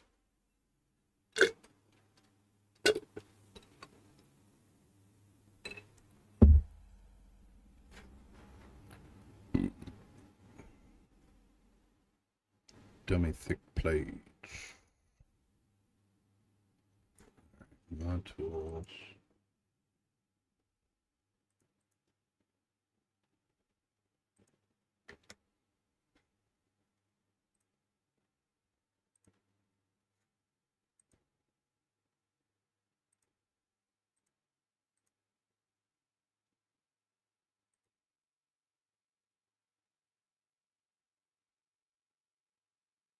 They don't need access to the level config. We're going to add this here.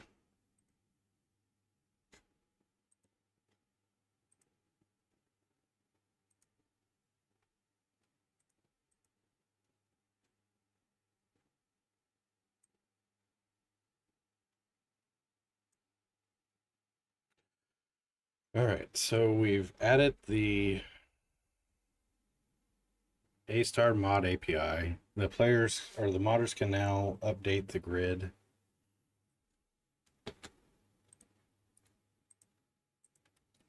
Let's go back to our mod example.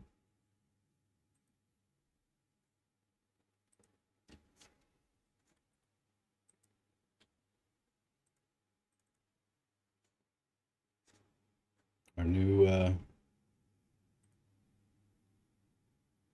A-Star mod API, okay, import.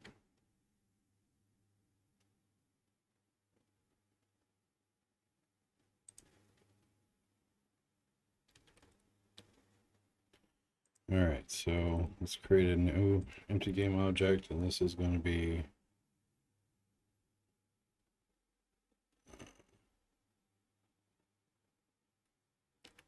grid mod. Just call it grid mod. We're going to add A-Star pathfinding, right? I think. Yeah. Is that how I'm thinking, right?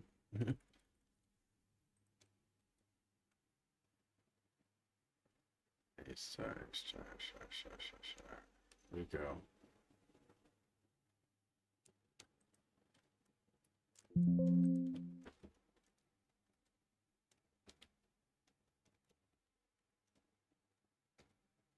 There we go.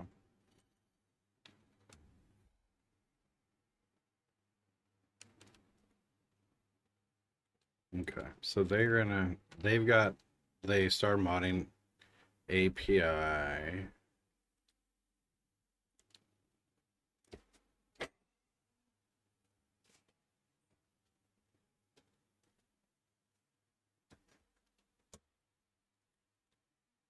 Since it's an instance,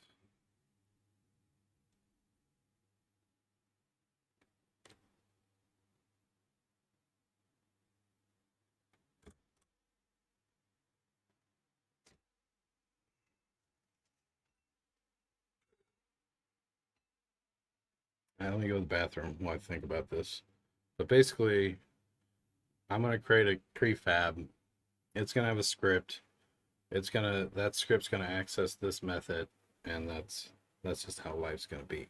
All right, big dog. Sorry.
Hello.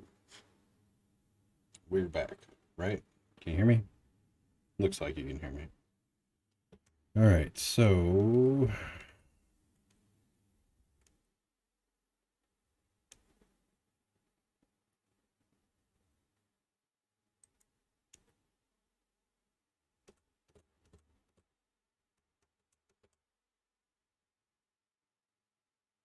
hmm, hmm, hmm.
All right, so let me think here.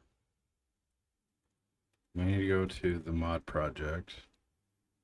We've got our script.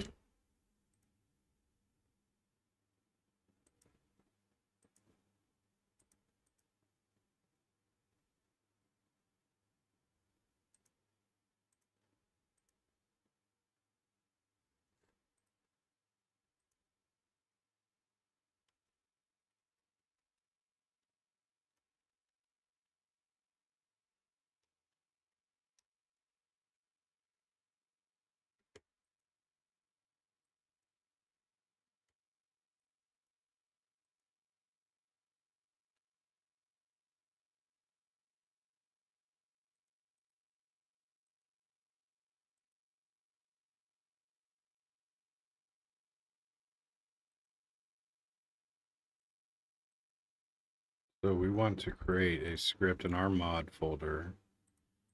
So let's create our scripts folder.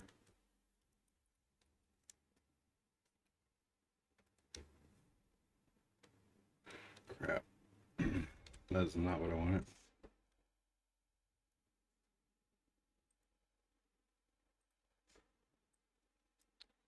Create folder, scripts.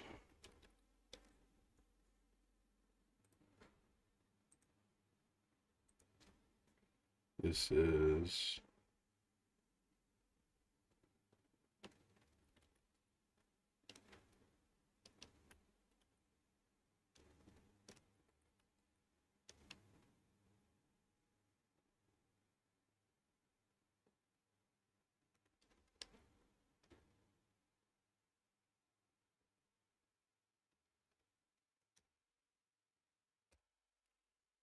so this is just going to simply call that instance. Now, so this A star mod API is going to exist in the game over here. So I think I'm just having it out here to keep it happy and it's not going to throw errors.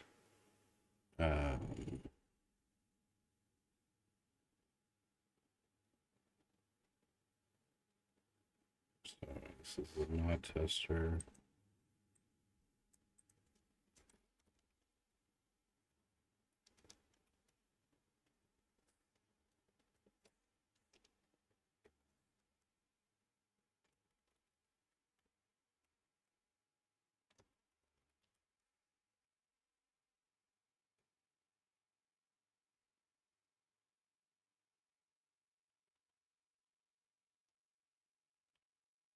Set grid dimensions to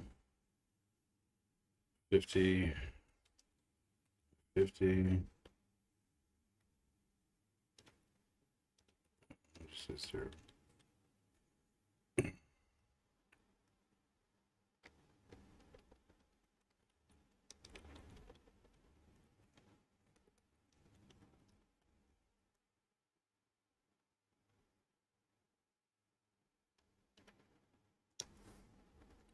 F1, we're gonna say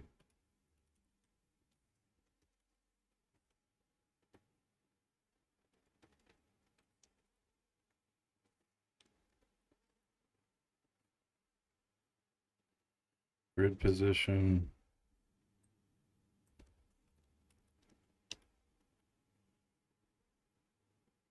We're gonna say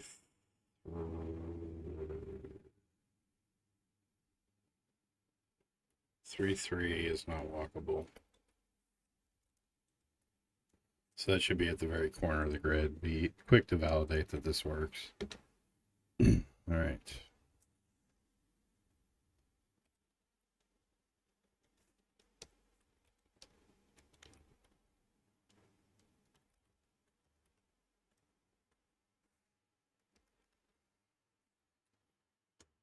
All right, so don't do shit if the instance is null. This will safeguard us. And then do that if it is.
Now it's configurable and I can change it dynamically. All right, so now let's create our grid mod.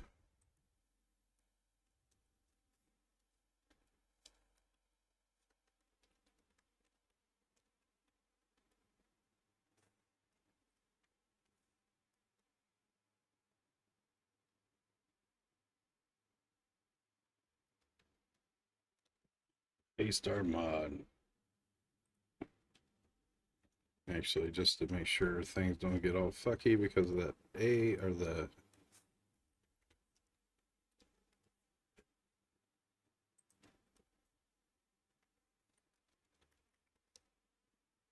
all right, so now let's put this in our prefabs. It's leveraging our new script.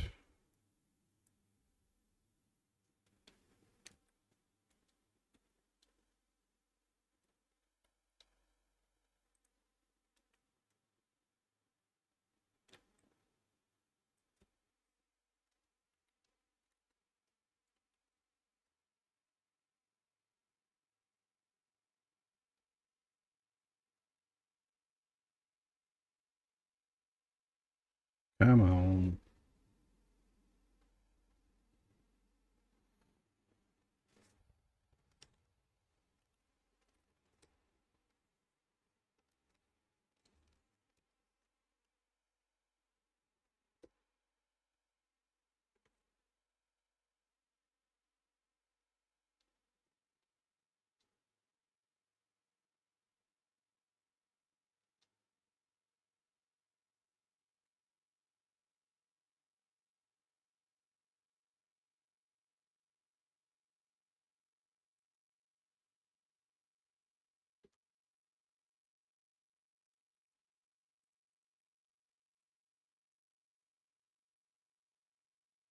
Hopefully that doesn't destroy everything. Mod spawner tester. All right, we're good. Let's build our mod.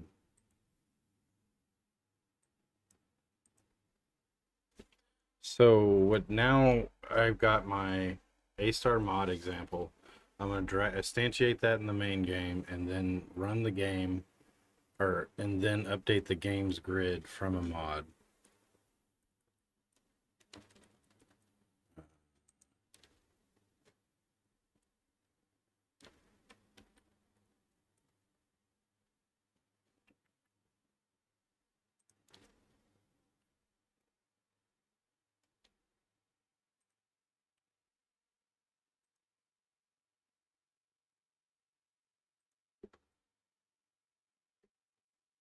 All right, let's borrow from our friend.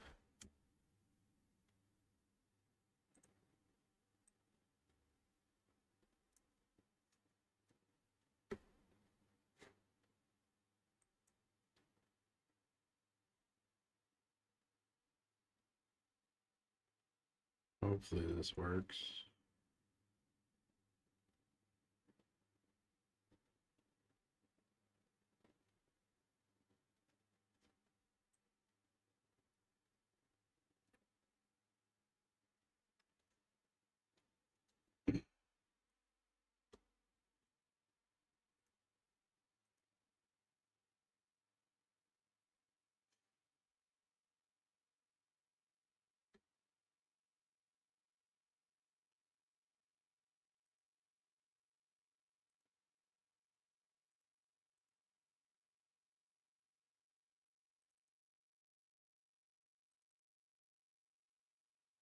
What are you complaining about?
$125. Oh.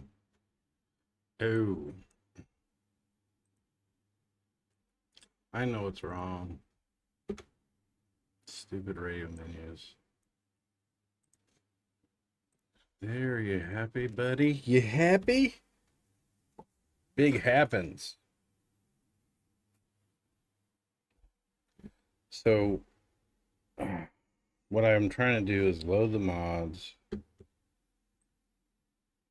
invalid key addressables, chain object failed. Okay, that's fine.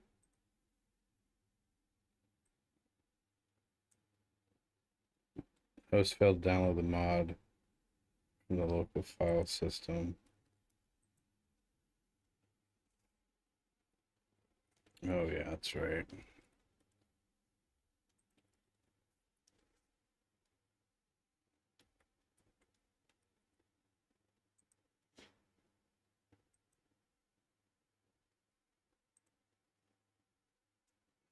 All right, so we've loaded the mod.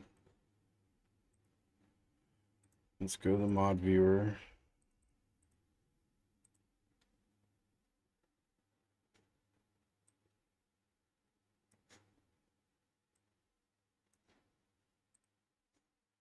We just instantiated our mod. Mod object identity. Update Astro.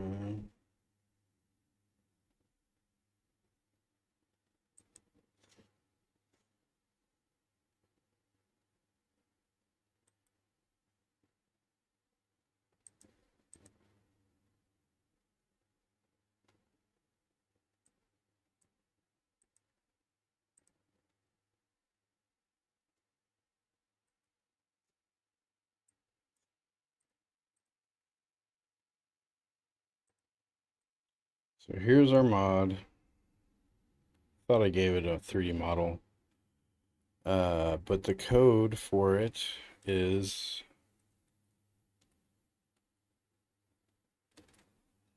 so if we hit space, it should update the dimensions of the map.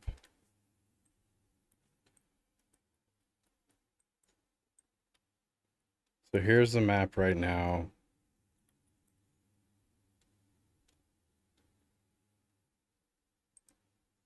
We got 100.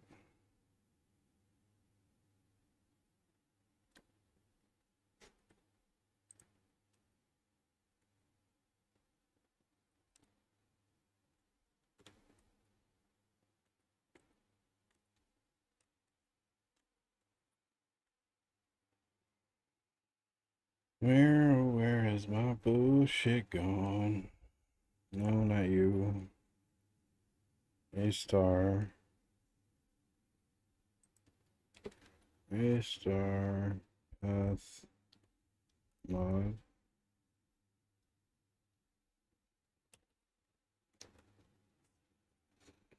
Alright.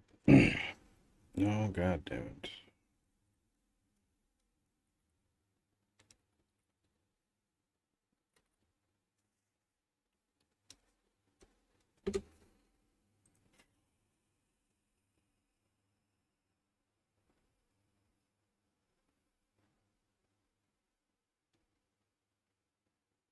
Grid graph, okay.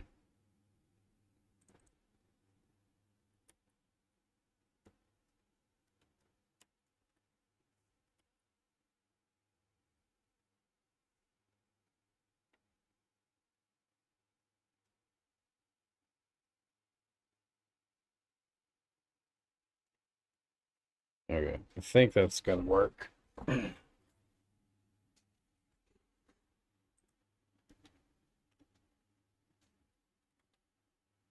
So we're gonna hit the brain, buddy. My brain.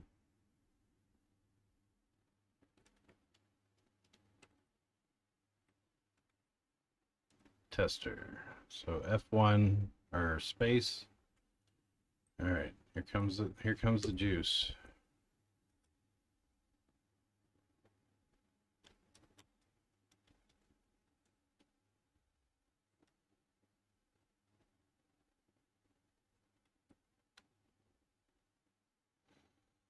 Well,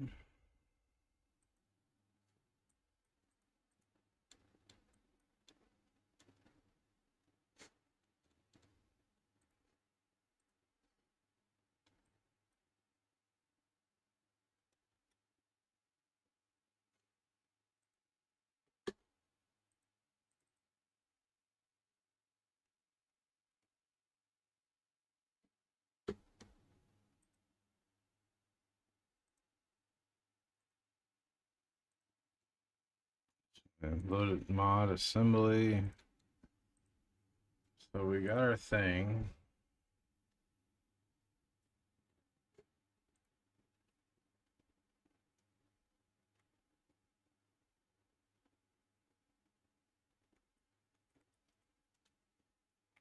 So let's think about this for a second. Let's step back. Admire what we have accomplished, even though that didn't work. That's not my fault. That's your fault.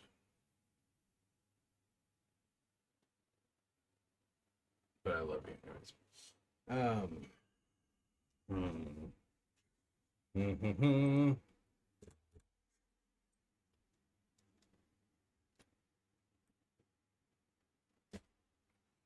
Hold on a sec. I gotta go refill my water cup.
So sorry, I forgot I had that button clicked. Um, the mod browser isn't loading the mods, but the button wasn't wired up, so fixing that right now.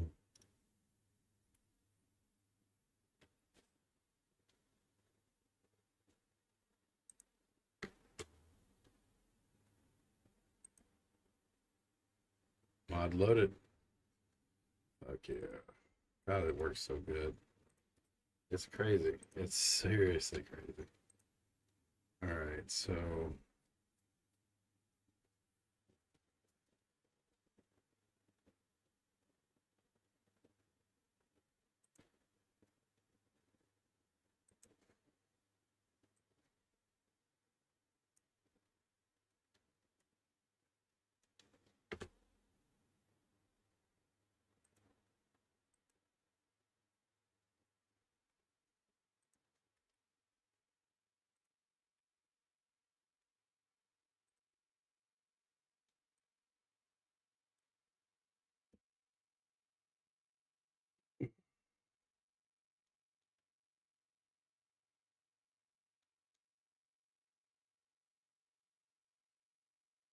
hmm,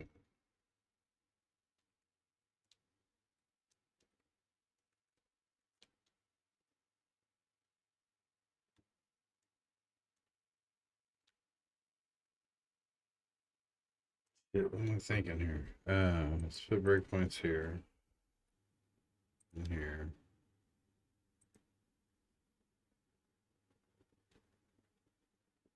Oh, we don't have an event manager. That will do it. If there's nothing, nobody can raise no event, then who knows what's eventing?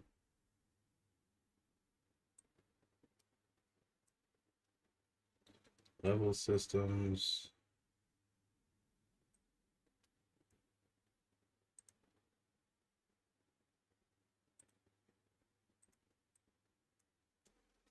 This will be event.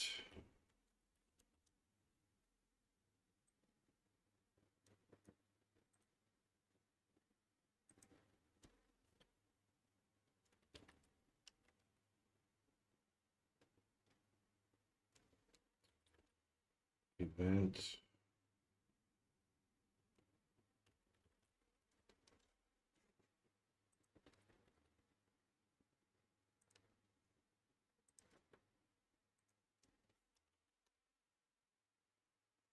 There we go.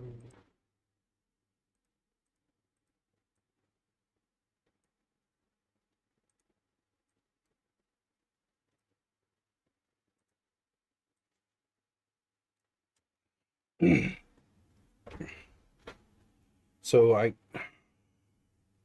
can make the assumption to where I don't have to set this in the inspector.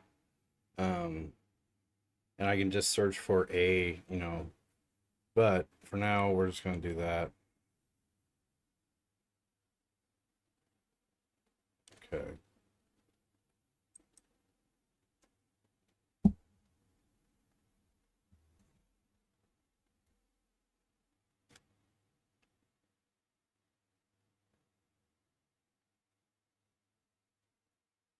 Yeah.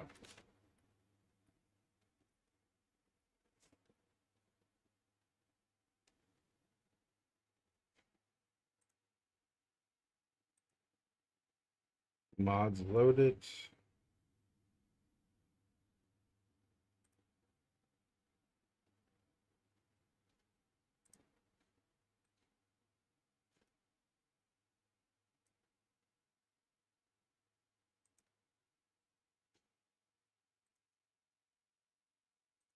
Instantiate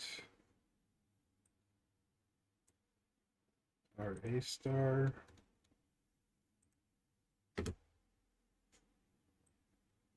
Now here's our grid.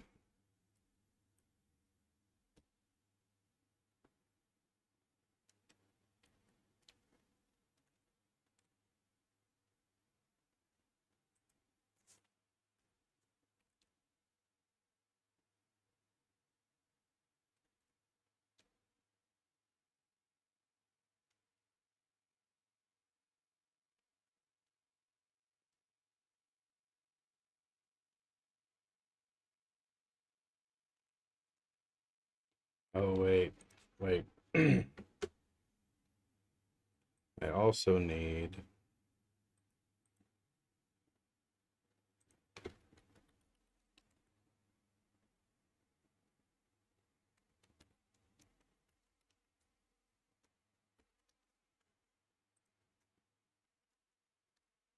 This needs to exist at the game, in the scene of the game, and on the modder side. And then everything will be happy. Now it should kick off, because right now it wasn't invoking any events. I believe I have that right.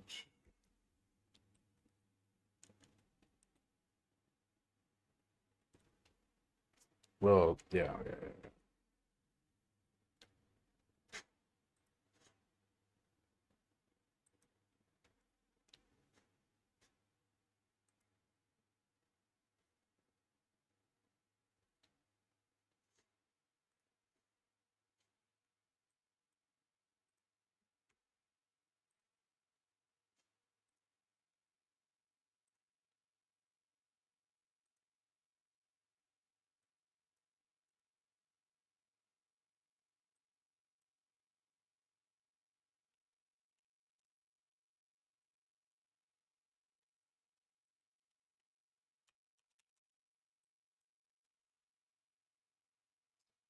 Well, hell.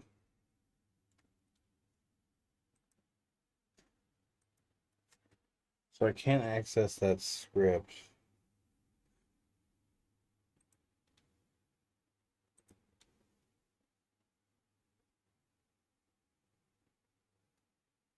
Update A star tester.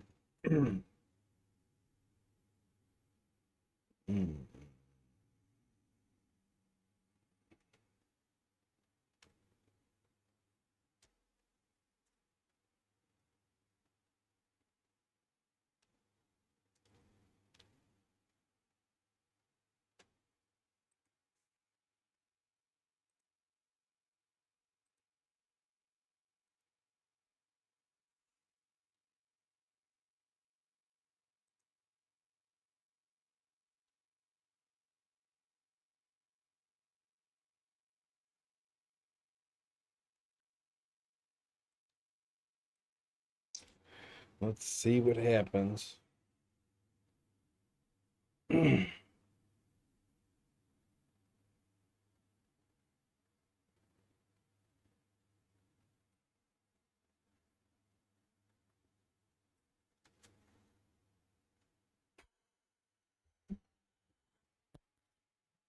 Sorry.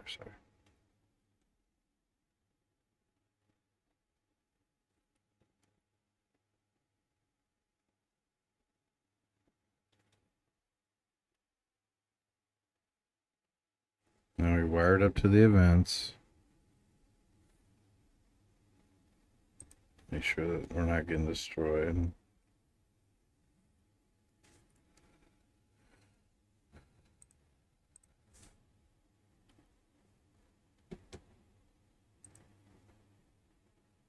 So on element clicked.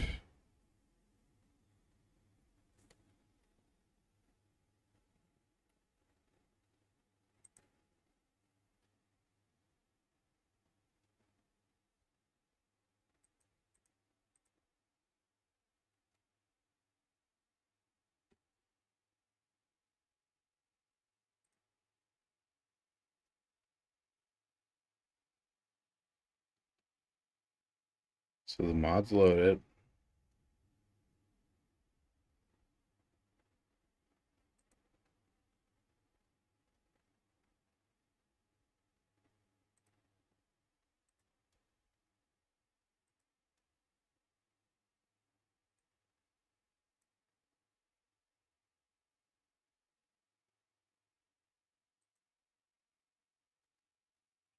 Let's see if this guy still works. That guy still works. No, I can't edit the scripts. That's what's gonna fuck me up, is I can't look at the scripts from here whenever we're like this. So I wonder if I can create some kind of tool or previewer to let me look at the I know that he is exposing shit to let me see the all the currently loaded scripts in the domain. All right.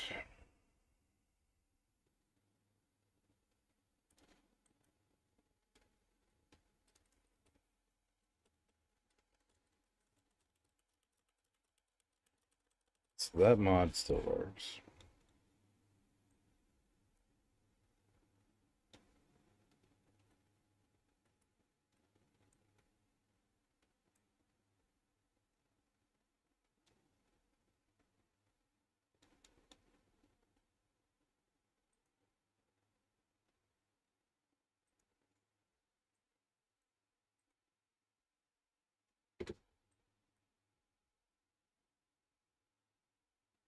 Wait.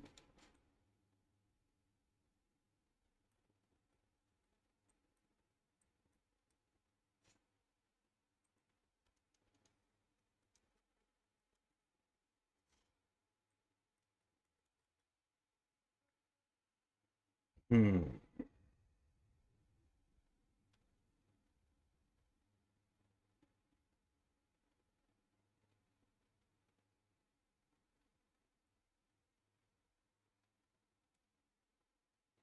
Those events aren't firing off.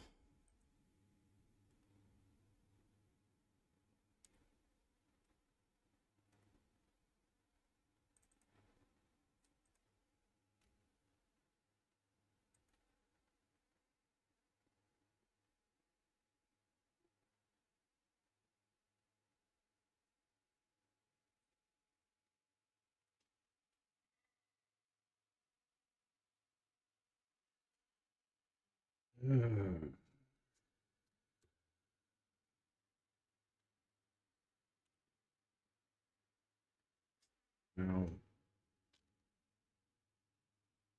these methods would get called by this guy. Well, they wouldn't get called by him, but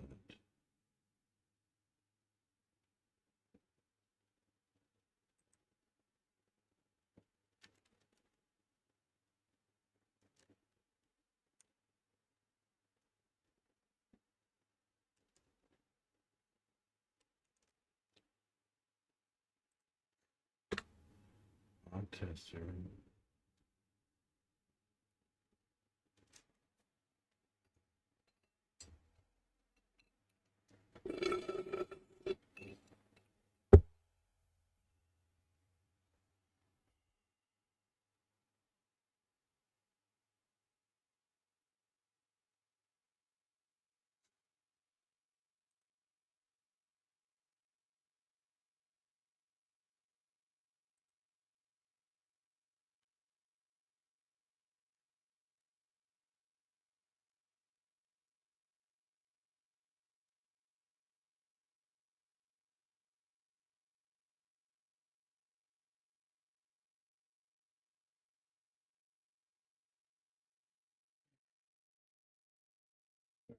So we got a lot of that working.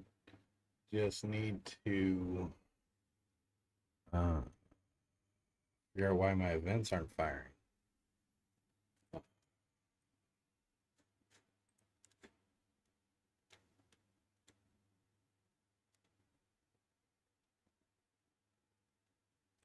Do I need to wait for? I wonder.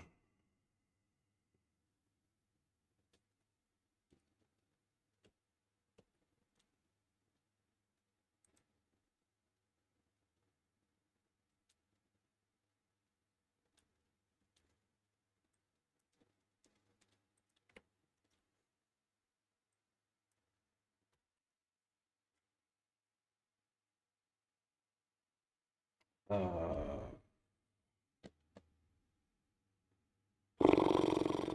these get wired up. I see them get wired up, but they're probably wired up in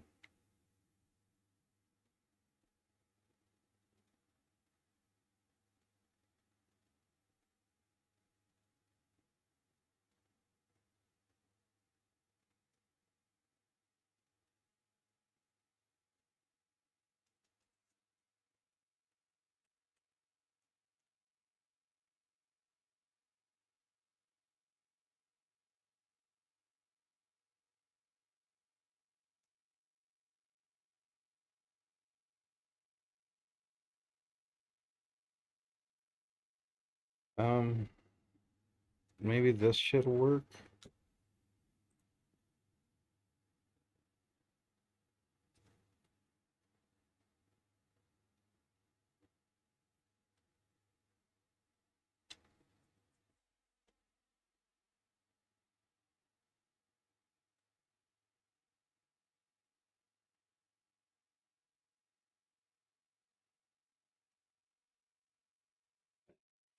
All right, let me stretch my legs and think for a second. Why would the events not event?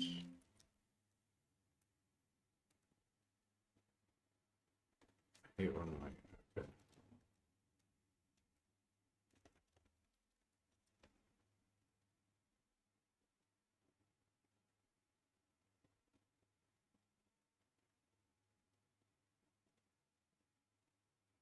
Issue a mod load request.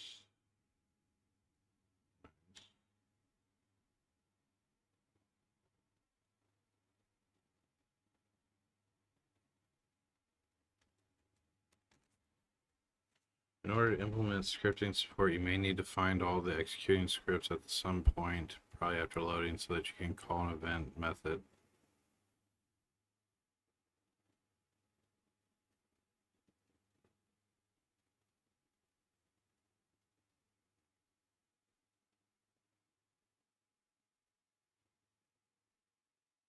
Execution context.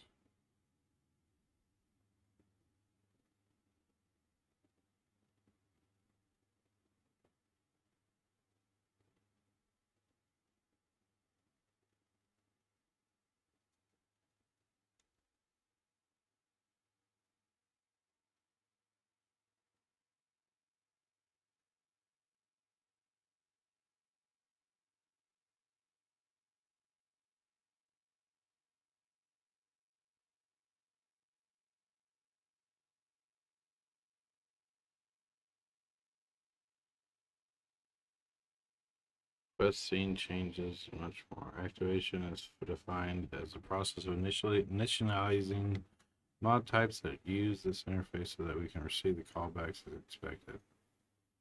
By default, any code that is included within the mod is automatically activated, allowing the mod code to run as soon as the mod is loaded. However, it can be very useful to load external code from another source and also activate it. I don't know how to do that.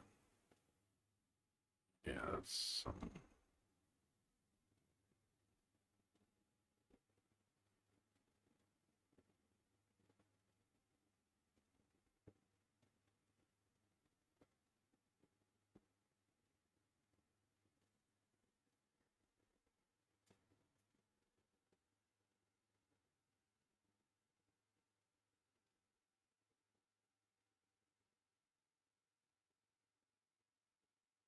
So any script using the UMod interface will receive all mod events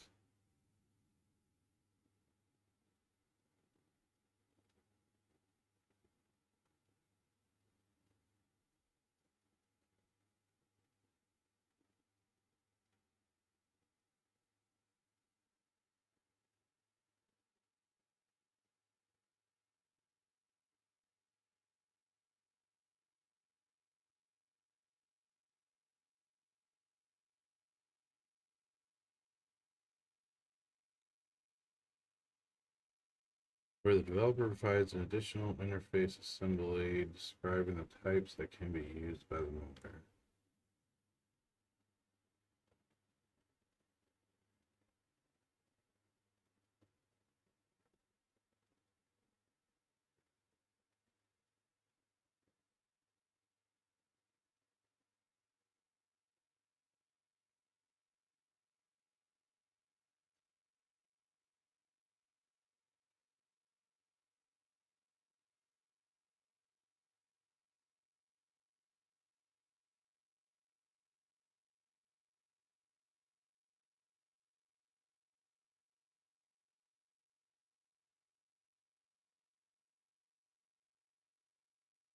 Provide documentation for the magic events of the mono behavior class, such as start.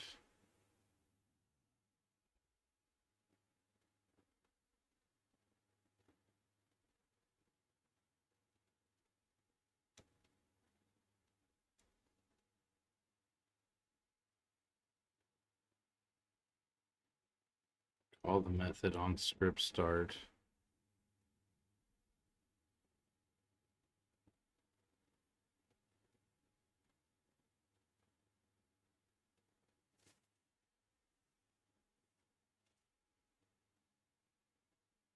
The method will attempt to call a method with the specified name, and upon error will throw an exception. Any exceptions thrown as a result of invoking the target method will also... Yeah, okay. Fields.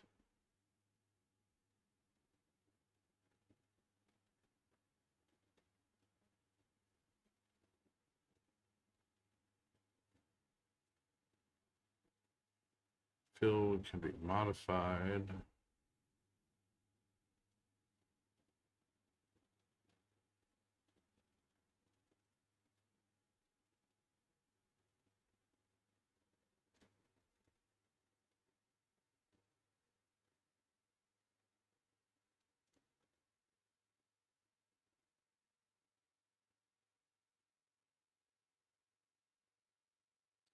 Interface communication. The second communication method is fairly more advanced than the previous. However, it will allow more for concrete type communication as opposed to loose string-based communication. Should be should be offered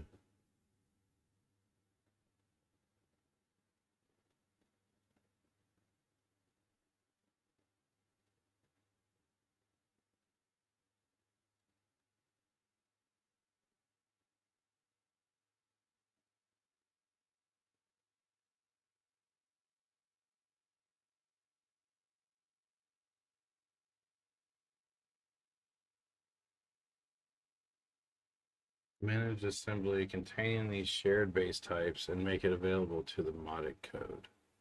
In order to ensure that modders can access this shared assembly, it is recommended that you create your own modified exported package that includes this assembly. By doing this, any scripts created by the modder will automatically reference this assembly. Providing a guide for creating separate interface assembly is beyond the scope of this documentation. However, there are a number of very useful things.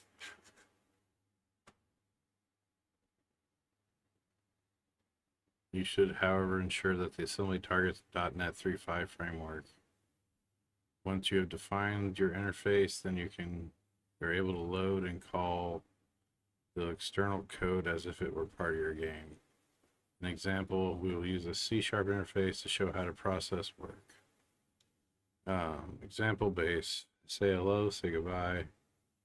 Two methods which must be implemented, and for now we will assume that this interface is defined in an assembly called example interface DLL.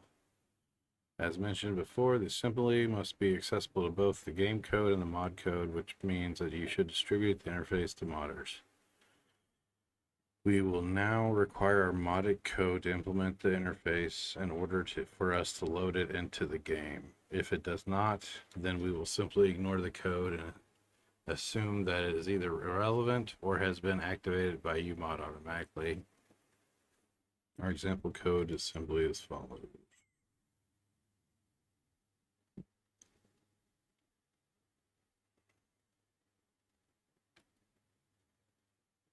At this point, we now assume that we have exported a mod containing this test class using the mod exporter. The next step is to identify and load the modded code so that we can call that.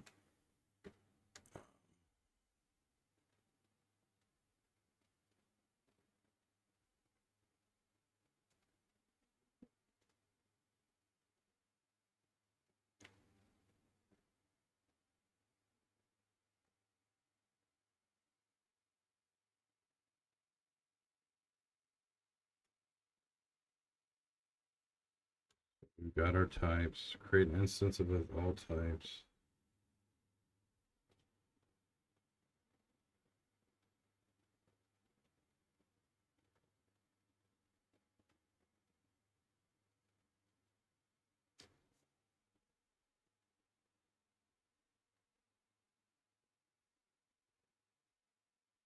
Create raw instance. The main difference this method has when compared to create instance method is that the concrete type is returned as opposed to the main Managing script proxy. This means that we can access the result directly as our.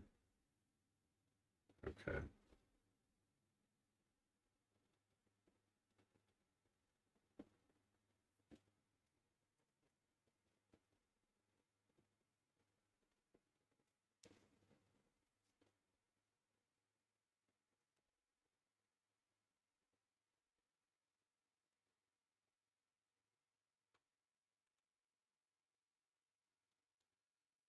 All right, so I need to create a C# assembly with a bunch of interfaces, and then that assembly needs to be accessible to the modders and to the main project.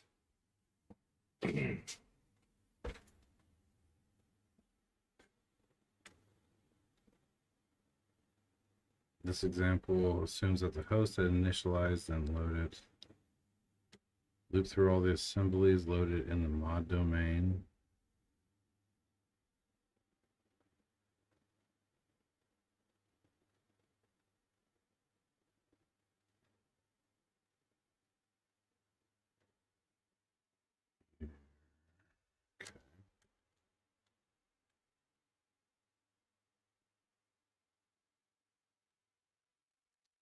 Studio.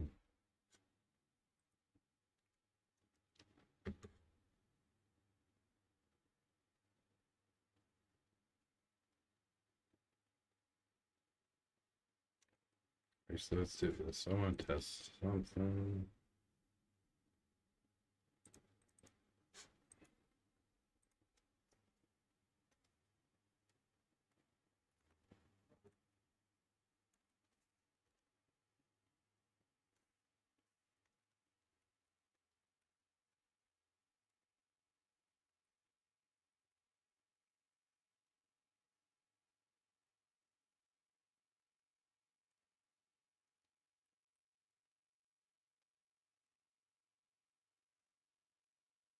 So I feel like this script isn't getting here, but it's probably because of this.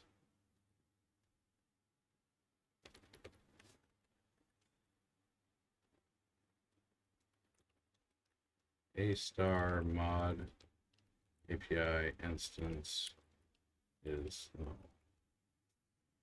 key press.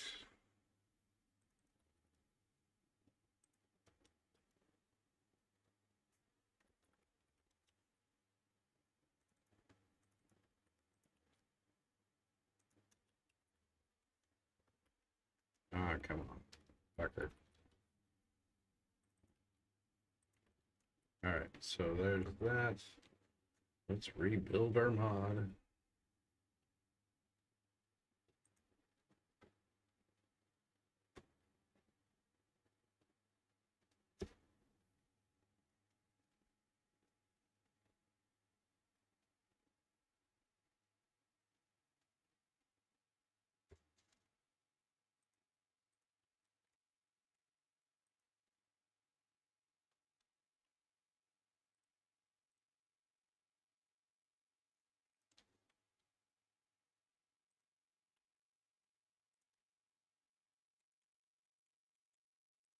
All right, we've got our new mod.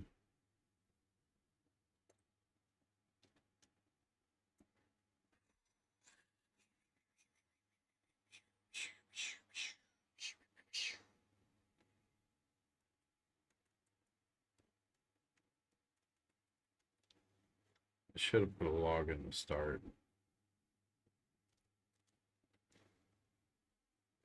Right here, we're wiring up the events on this guy, which is not known.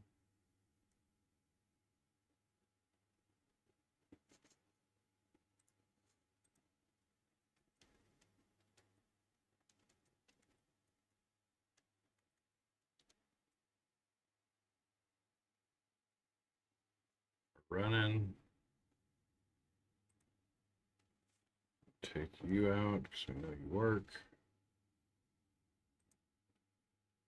You work. Mod loaded.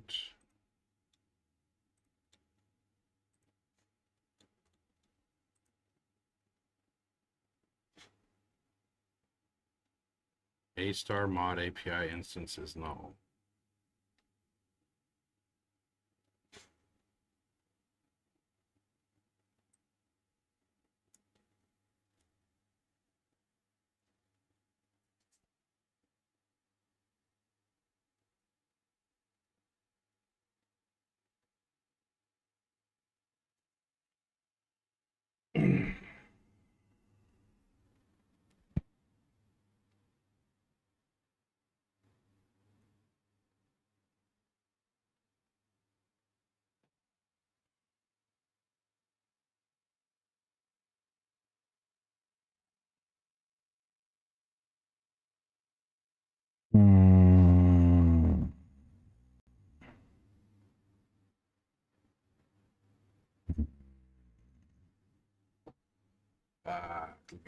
Think. Why would it be null?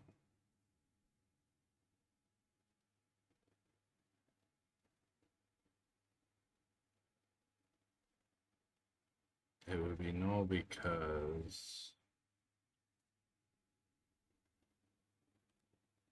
it's in a different app domain, right? I thought it loaded all into the same.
How do I want to handle this?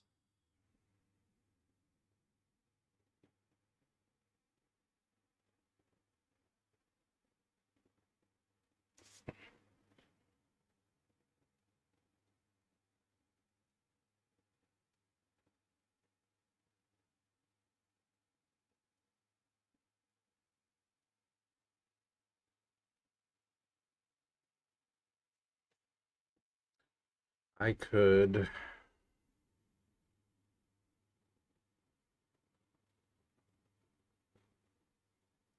read the documentation tomorrow.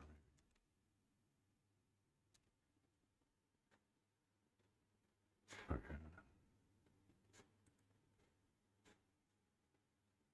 New project. Library.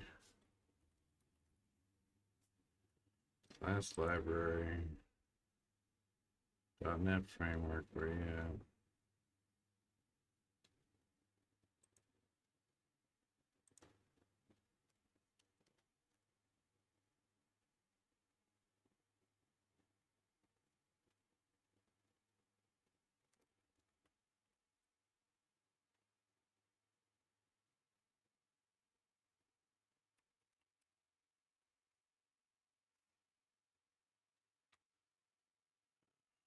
What do you want?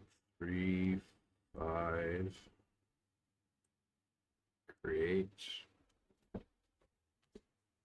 All right, so now we have a class, and this is going to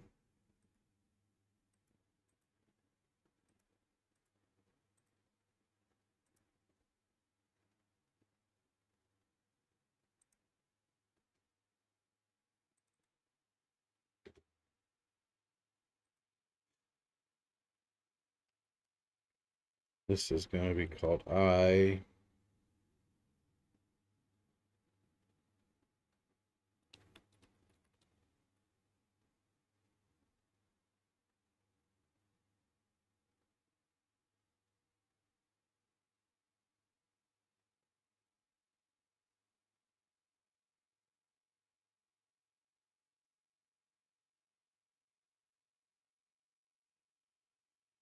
A star mod.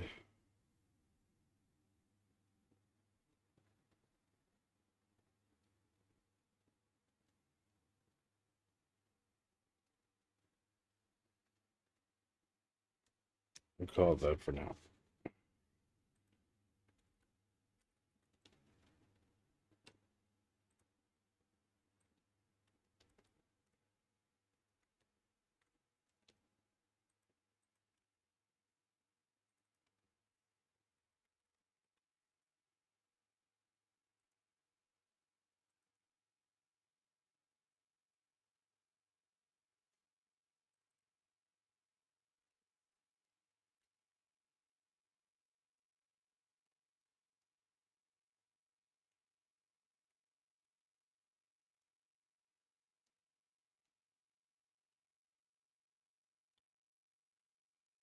Oh, fuck, what is it? Where we at? All right, so that's where we're going.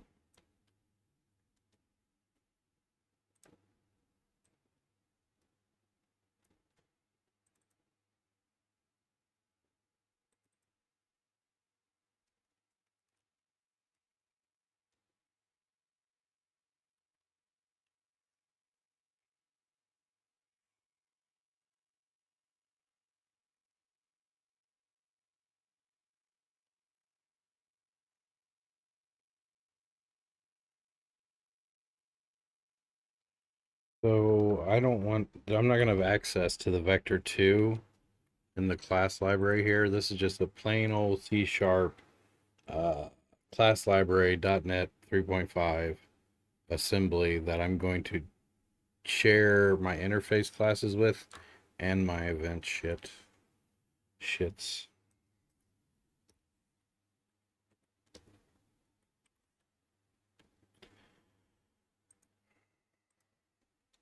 So now I can go like this.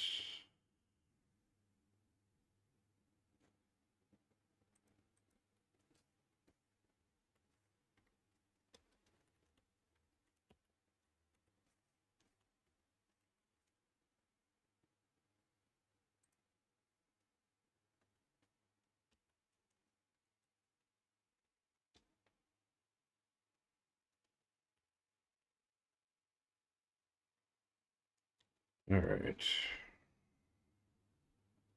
Everybody back to happy.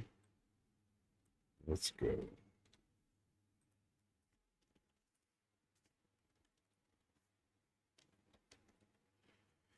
All right. So here's our mods, our events. So hopefully that these work.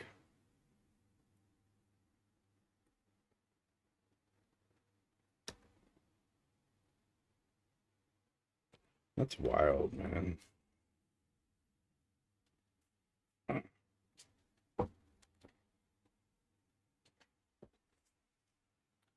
All right, so this is gonna have these events. And it has to implement these grid dimensions. Set grid position walkable.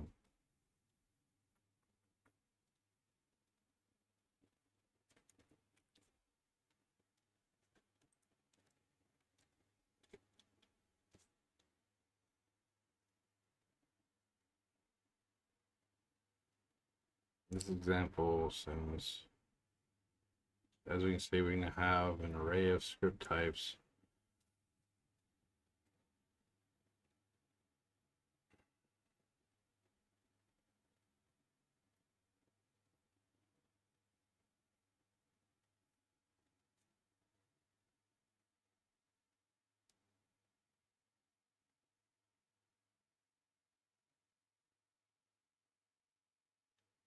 Okay.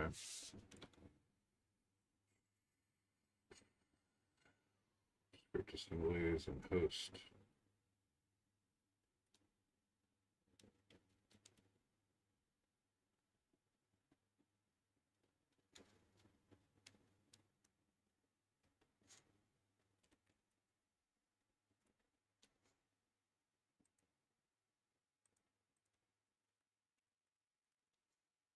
Sorry, I'm very zoned out. I've been It's 3 hours in. Hey, Garby the fish, what's up, man? I'm adding some modding support to my game, and sorry I was zoned out, didn't see your message. How goes it, my friend? How goes it?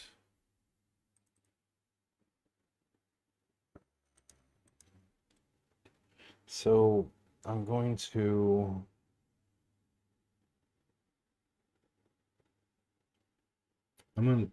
test something real quick.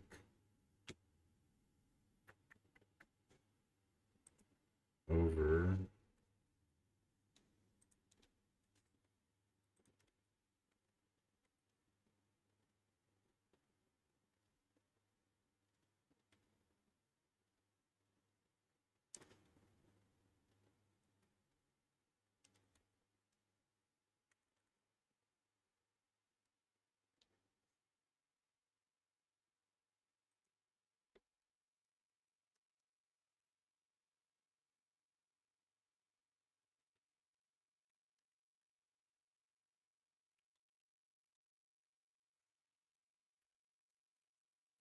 Let's see if we can manually kick this off.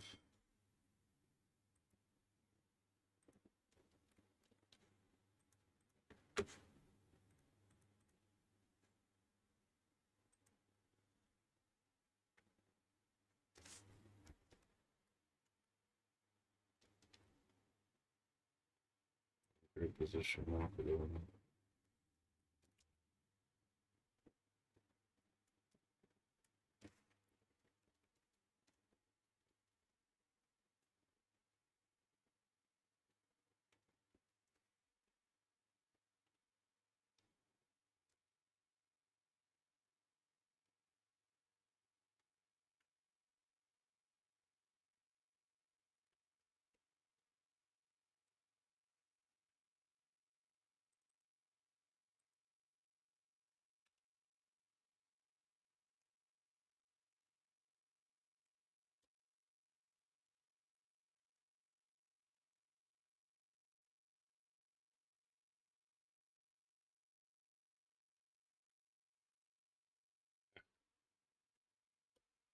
All right, you happy? Everyone happy? Happy, happy?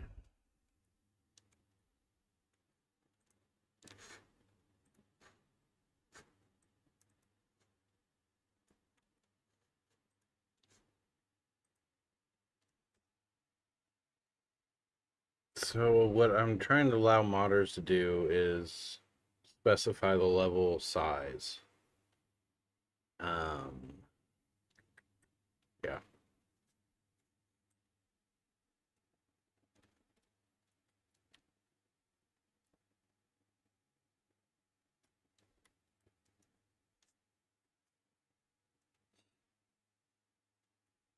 I didn't hit my breakpoint.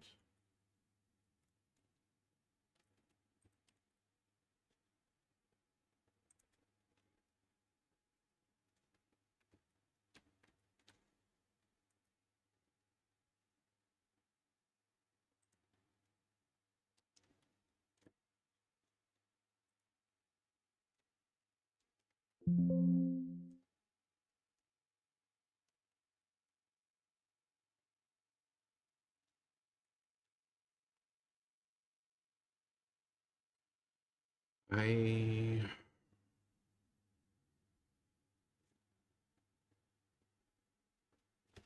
gotta stay up on my mic.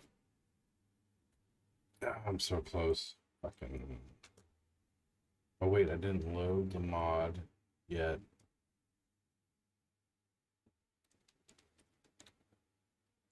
No, that still should fire off. This script should still hit into it. Might help if I fucking attach.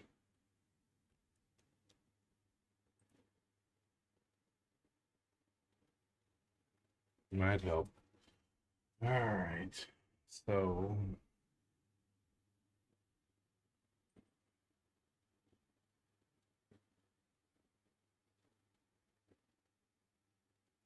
show.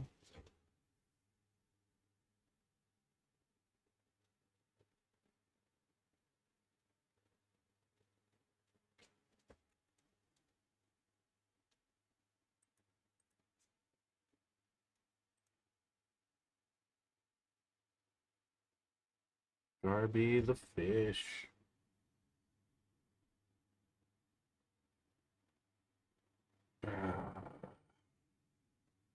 So close. No matter how far.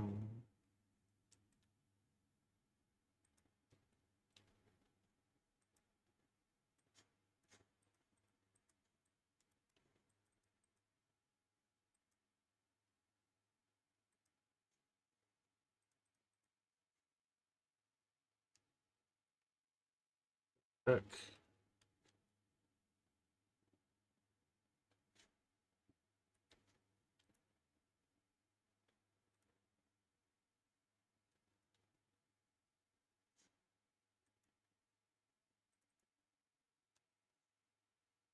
Start.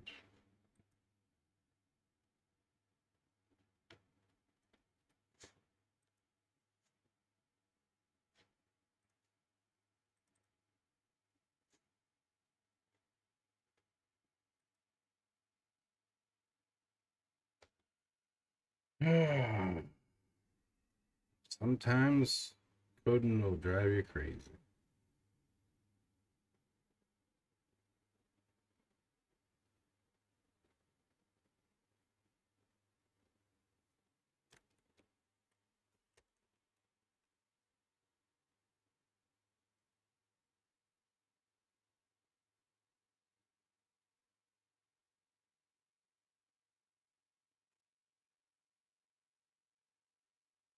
There we go.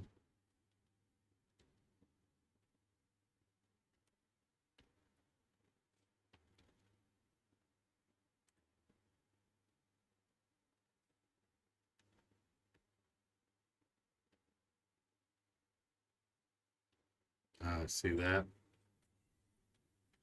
Fired off before this.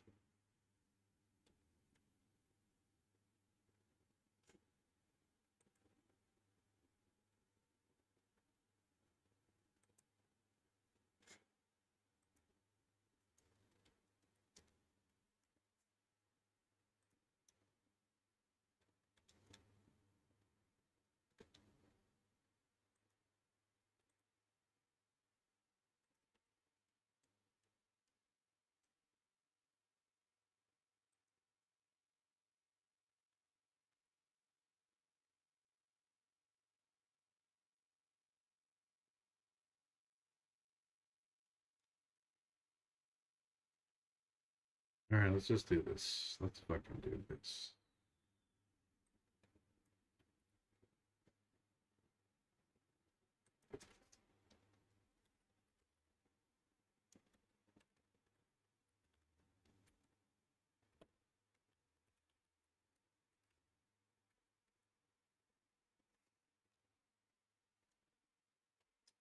There we go.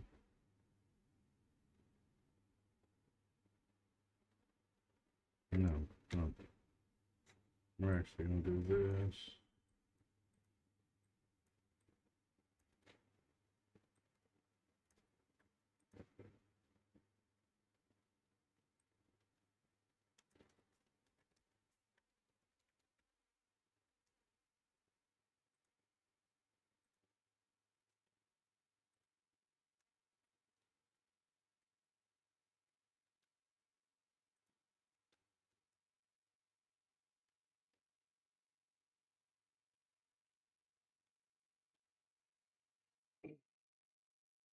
We're close. We're close. One, I want to confirm that this code actually works. Because maybe the mod is working, but this logic doesn't do what I think it does.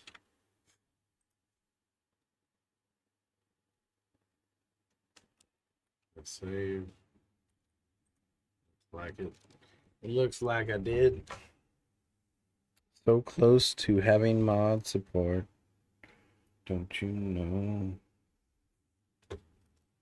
I mean, technically got it, but trying to get the test, kick the tires here.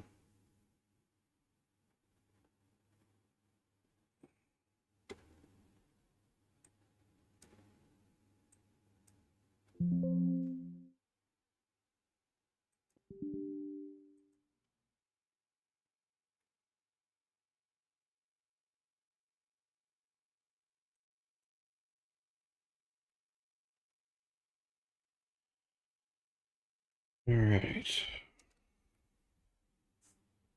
There we go. What is this? Grid generator? Index out of bounds. Cool. Okay.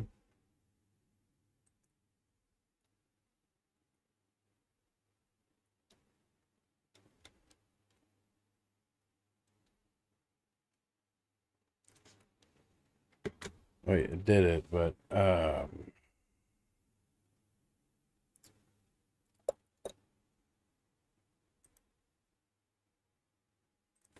level grid needs to respond to the events and set itself up. Now, I think there's going to be like an order of ops. Should I even continue pursuing this?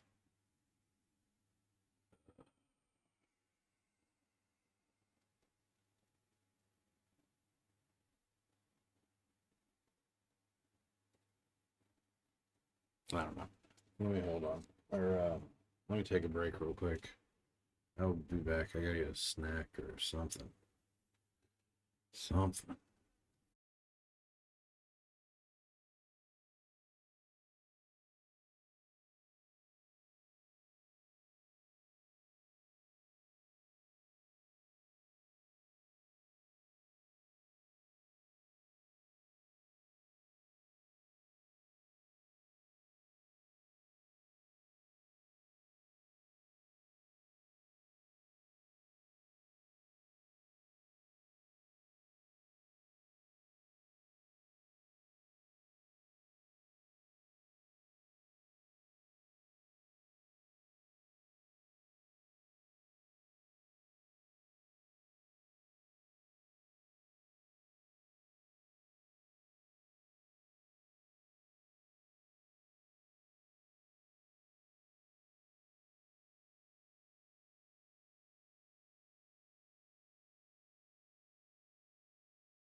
All right, we're back to the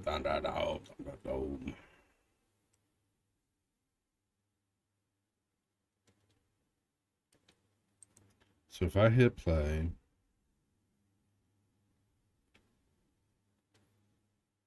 I pretty much got to regenerate the level grid when that happens. And I want to transfer or truncate the grid data. It's now 1:30 at night. Oh yeah, the coffee. I forgot.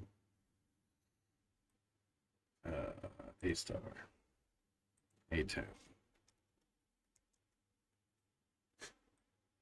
Now, a problem with this too is the grid likes to, how do you say, expand from the center out instead of keeping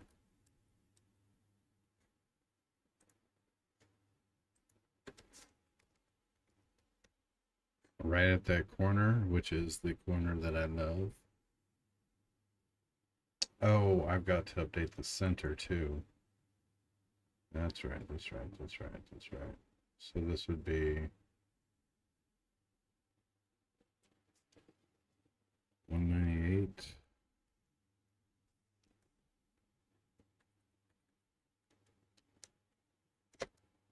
Yep. There it is.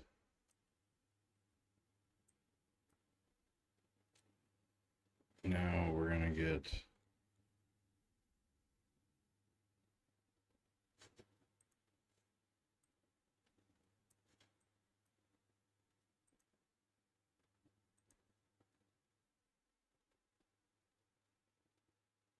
okay.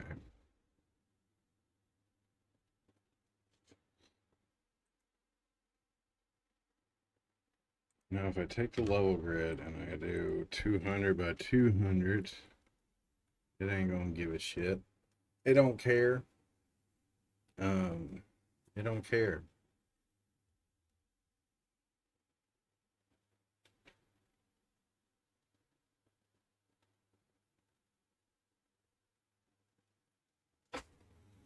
You wanna know what I found for a snack? Pineapple slices. I keeps it real fast.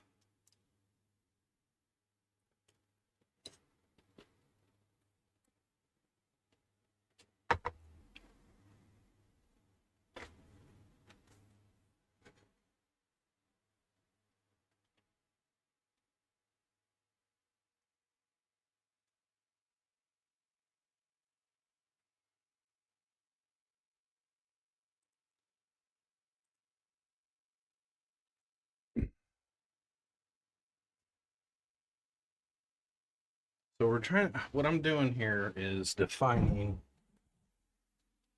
the motherfucking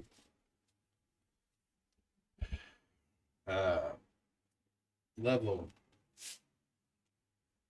How modders will create a level.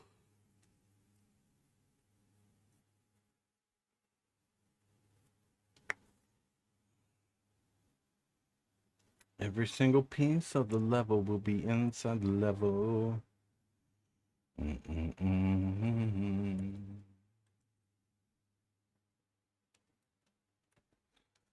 Level grid, bitch. Level grid. So on Awake, we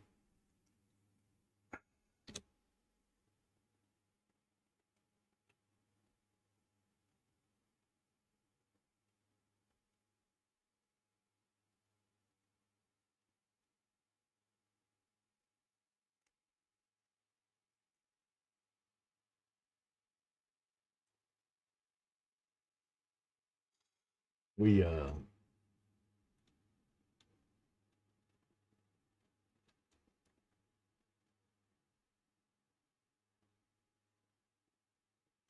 list of grid system, grid object, grid system list.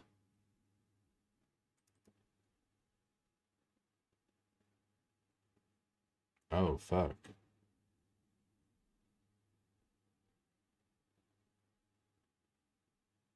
Oh, this is my grid. Okay, this makes sense. 4.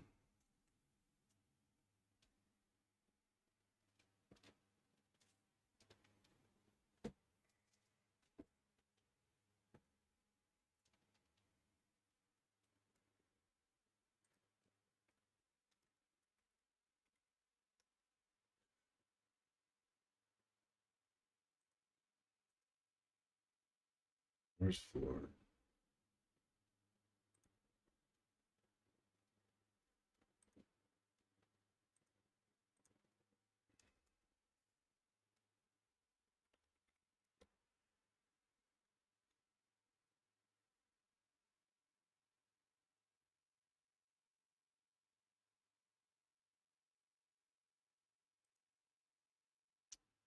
Sorry about that. I keep leaning on my mic.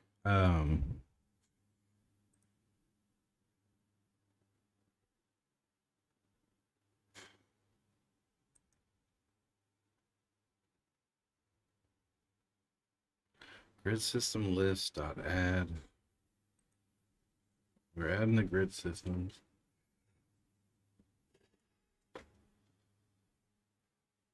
This allows me, so I can track my game's information with these grids. But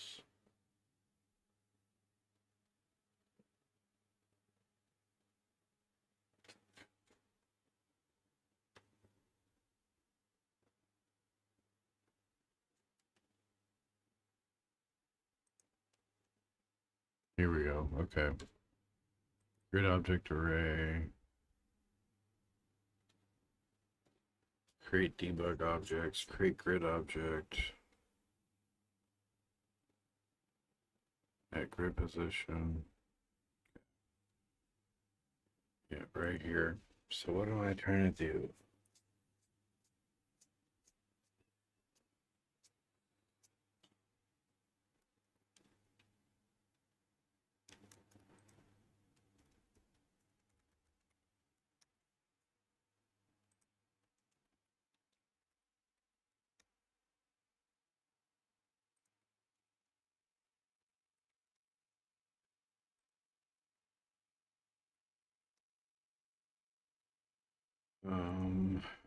Floor heights. Yeah. We'll leave that alone.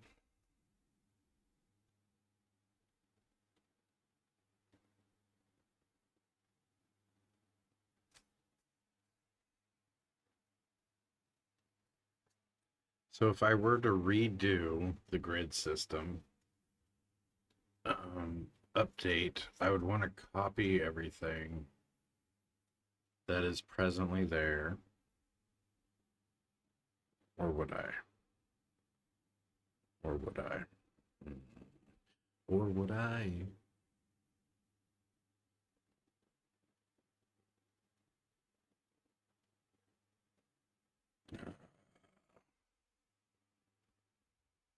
I need to get a napkin. Hold on a sec, I'll be right back.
Oh, hey there, Zephyr Fit. How's it going?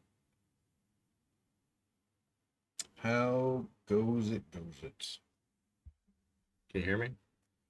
Hopefully. I, I forgot I had my mic on.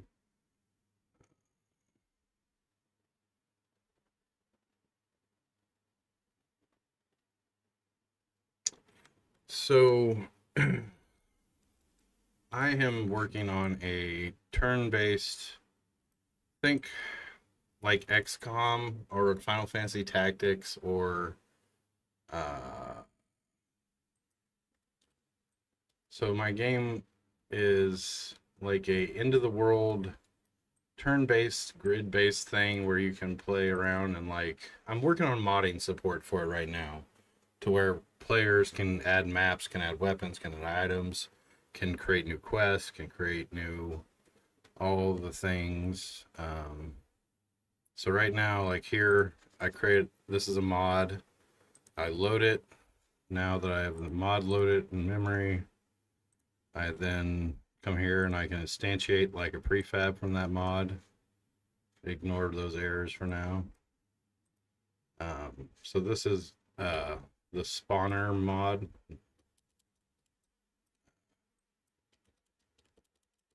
You see like all those cylinders popping up right there. So that's a prefab from the mod that I created. So modders can use Unity to build mods for the game. So here's the example mod project. So here's my mod folder. I would love to be there in a year. I would love to be there in a year. But I want to, I'm going to lean heavily into the modding because like I said here, anything you drop in this mod folder and you use the mod tools up here to create and export build your mod, modders can use the same tools I'm using to expand the game. So I want to be able to create, let's see here.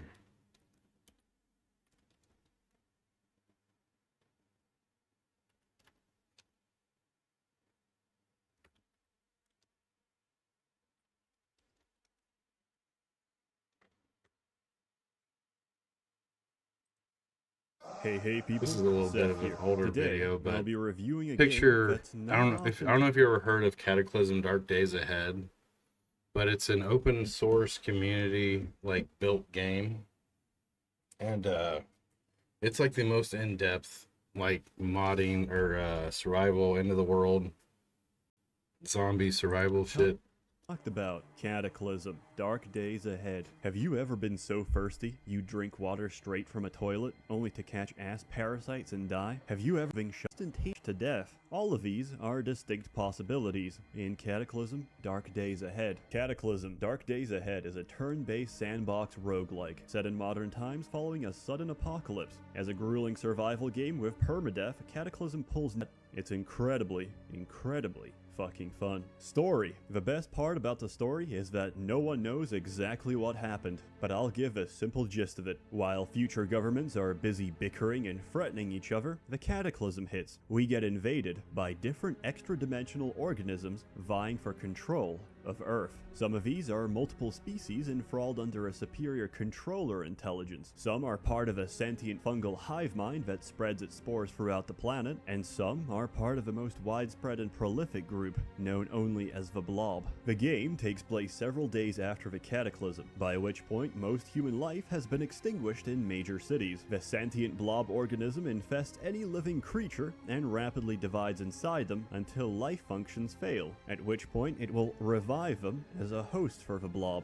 using the body's biomass for fuel and muscles for locomotion. Any hosts of the blob are extremely aggressive, as their primary reproductive strategy relies on spreading the organism through open wounds. The infection is treatable, which is why blob hosts prefer to utilize mauling, deep bites, cuts, and claws to inoculate as much of the organism as possible, preferably killing the victim in the process, whose whole body will be hijacked within several hours and rise again as a fresh host. There is only one goal in Cataclysm: survive.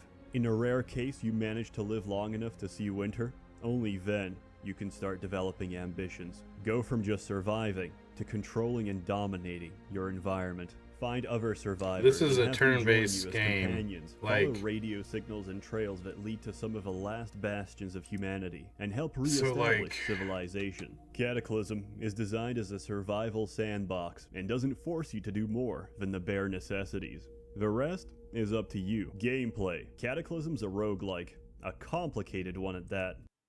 So essentially it's turn-based like this. So this is like the character, like right here, right? And you walk around the grid like, here, let me see. I got all this crap in the way. Yeah, I'll show you the movement and some stuff in a little bit. So I'm gonna build, the world's kind of lore, what caused the calamity. And really what I wanted to do was to make it like a prepper, like you are a prepper and you were planning for the end of the world and everyone thought you were crazy and the end of the world fucking happened. And depending on, you can configure how much of a prepper you were or how prepped you were, or you're not prepped at all. And then you could like start out in a bunker or you could start out randomly in the world. But think Project Zomboid and CDDA, like the game I just showed you. So, but it's, turn-based. You got your one character you're controlling two. So everything stays moving. It's not like you're having to like, you got a team of like 5 people and you gotta like adjust them and take actions with each one of them. Then you can move. It's just you move fluidly. All the enemies are moving while you're moving. So it's going to be faster paced. Yeah, yep. And as the longer you survive, the enemies start to evolve. And so like a normal zombie would become like a shocker zombie or a smoke zombie or feral zombie or, like, so basically the longer you live, the enemies start to mutate and turn into other shit or get stronger and have new abilities. So I may make it to where you have AI friends, but I don't want you to have to like switch, like keep hop between teammates and like move them and then attack with them and whatnot. I want it to stay pretty fluid, so you could recruit or you could find AI and they'll follow you and shit like that, but you don't control them. That way it's because everything, I wish I didn't have this in the current state it is right now. Oh yeah, Zombicide, fuck yeah. Yep, I love board games, man. Hold on a sec, actually.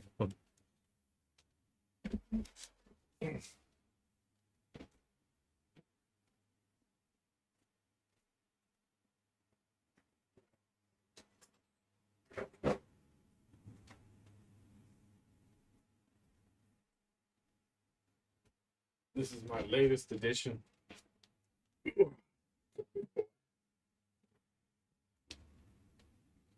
Mage Knight. This game is fucking badass. Oh my god, I love it. So good. It's on the side. I don't own it yet, but I've watched a lot of videos on it, and I want to play it real bad.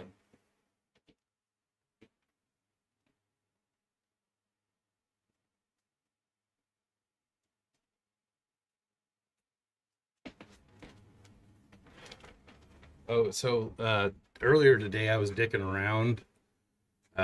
Just I don't know. It was in the zone. I was researching different advanced topics, and I was studying and learning Unity dots and whatnots.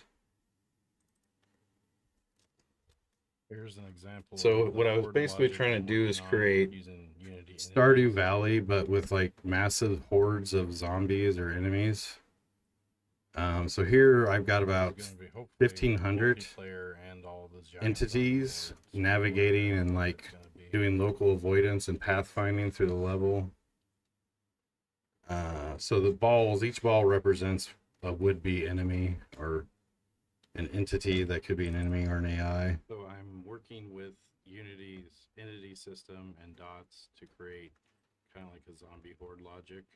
So think Stardew Valley, but you got like Purple massive dots are zombie into hordes their surrounding your destination, farm red dots and are like into theirs, attacking the town and shit. and the blue are taken off to theirs. And this is a multiplayer setup, and you can like Chase ride horses, raise animals, farm, do all the survival bits. But I added the horde logic, all the balls and stuff. I've swapped out the character today with a little like, military guy, and then added all this horde or swarm logic I've got 750 or crowd logic, whatever you want to call it. seen But right now. I can do more, but that's my day. I've been doing that. need to get them to where they're less uniform for long pass like that. Yeah, this is just a proof of concept that I kind of made today, just cause I got a wild hair up my ass. We're just still But I'm kind of excited to maybe implement it. slowly. So I definitely need to make sure I don't have tight little areas, and the nav mesh is generous for these guys. So yeah. Anyways, that's what I've been doing. But this is my main game project right here. I wish I wasn't. I'm in the middle of a lot of major changes, adding mod support and all that. So like, I can't like play it right now at this very moment.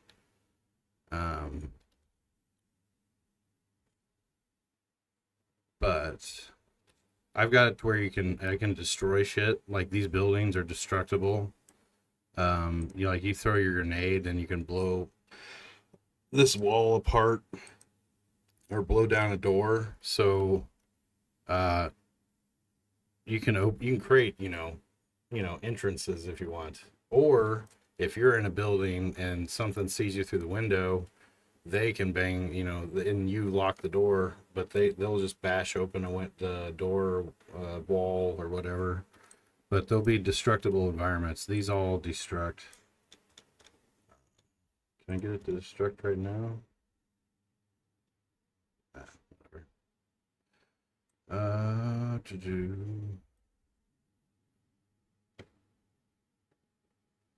Yep. There's I've got vision and sound. Well, I've got vision working. I've still got to implement hearing. But that is my plan. Like, if you shoot a gun off, it'll like, depending on the gun, it'll be like 10 to 20 squares around you or something. Hey, Otto on YouTube, how you doing?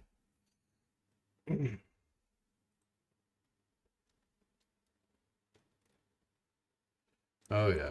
I've been very busy now with it's just nuts because I now have modding support. So like this prefab right here, mod spawner, like I created it over here.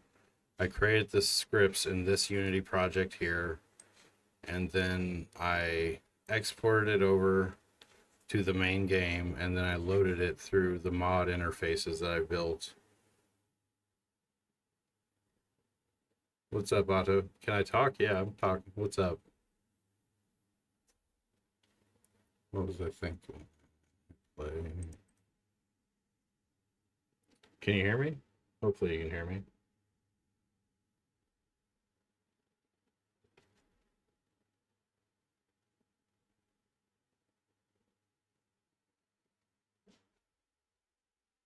All right, so I click the mod, hit load.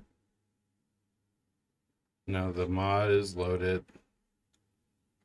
I'm going to the assets of the mod. I can instantiate these with code after the mod's loaded, but I also have this interface. Click on the mod spawner. And then start. It's just, this is the very first mod of the game you're seeing here. Which Blender all day long. Blender for life. If you're wanting a 3D model, yeah, Blender. Now if you're like, what's the better 3D game engine? I'm gonna be very biased and say Unity. But yeah, I do everything in Blender. Import FBX models.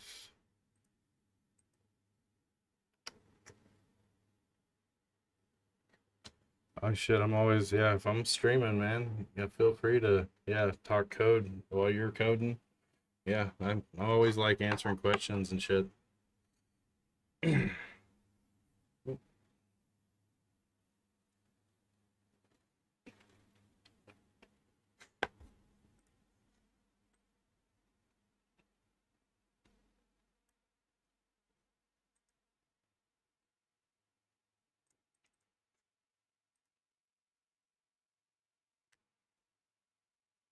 Yeah, I've been programming since I was like 11.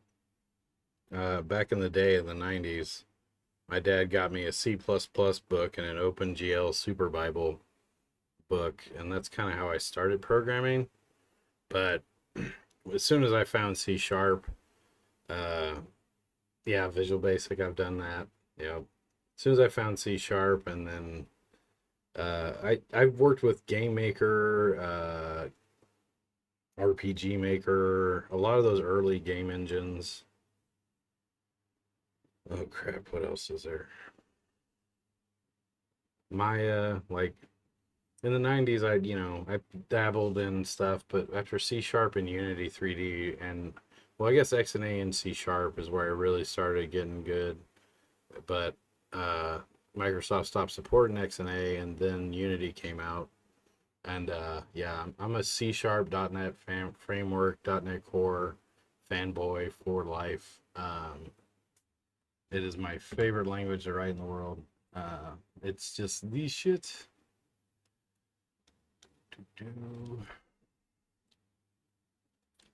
So what was I doing? Okay, so the game grid object. Yeah, that's right.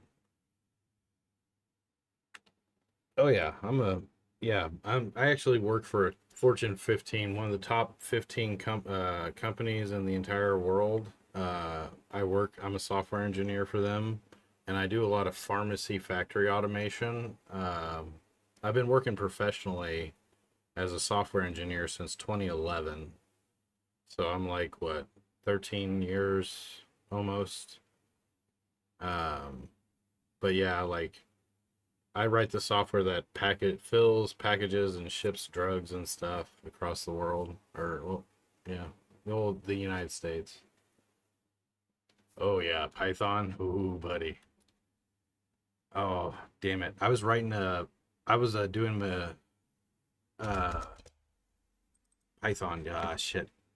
I was writing OpenCV camera vision AI models. I was working with that in Python. So like right here, uh, my webcam is obviously taking a picture, is being used with the stream. But this is what happened. This is what I was building.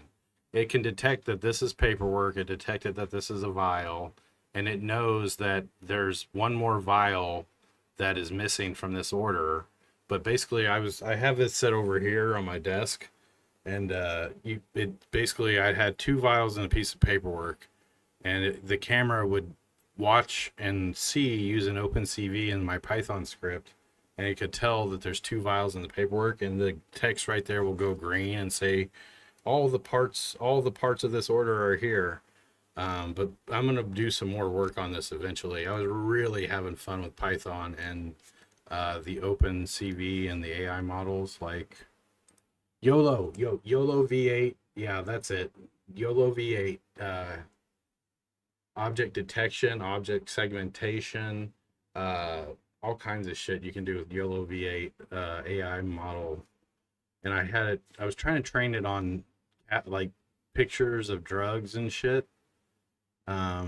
But I got it working pretty damn good right there. I mean, shit, it was identifying stuff. I gotta get a second webcam so I can work on that on stream. Because this is really cool shit, man. Like, holy shit. Like, the power of Python and these AI models. Let me show you the script, I think. Object detect square. Pocket shape, real time. YOLO 8V live. No, sorry. Open with Python. And actually, I actually haven't written in Python a lot. Like I did a little bit of Python with Maya to like program arrows that in the 3D modeler to when they hit the ground to kind of jerk years, like a decade or more ago. And this is one, I think it was like one weekend I started working on this Python camera vision shit, and I got so far with it. It's so amazing. Here we go. All right, so using CV2, Ultra Analytics and CV2. That's what really is the magic. Using the YOLO V8 AI object vision model. I don't know what the fuck you want to call it, something like that. I was actually adding speech to text in it, so the camera would be like, Sapphire Vision is initializing, camera ready, and when it would say I saw a vial, missing a vial, and I was having it talk, but I stopped fucking with that. This is the main. I don't write Python very often. This is just something I built in a day and a half, I think, or whatever it was. What am I looking for here?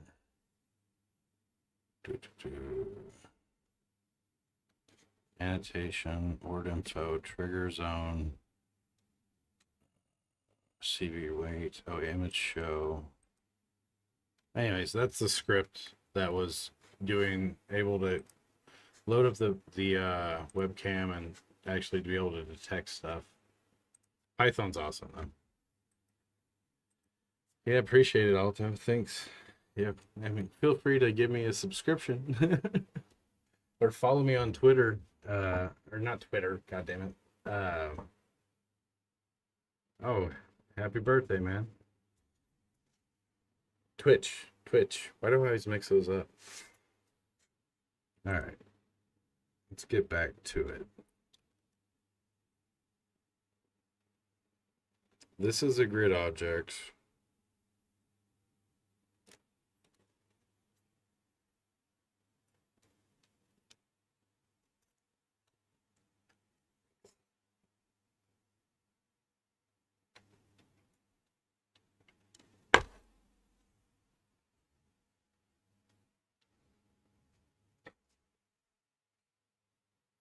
Let me know if the ads are done. All right. This is a grid object. It's got its grid position. Yeah, no problem, Alto.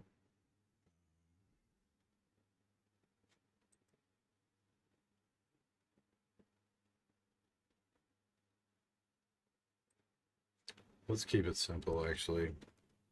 Game object, floor.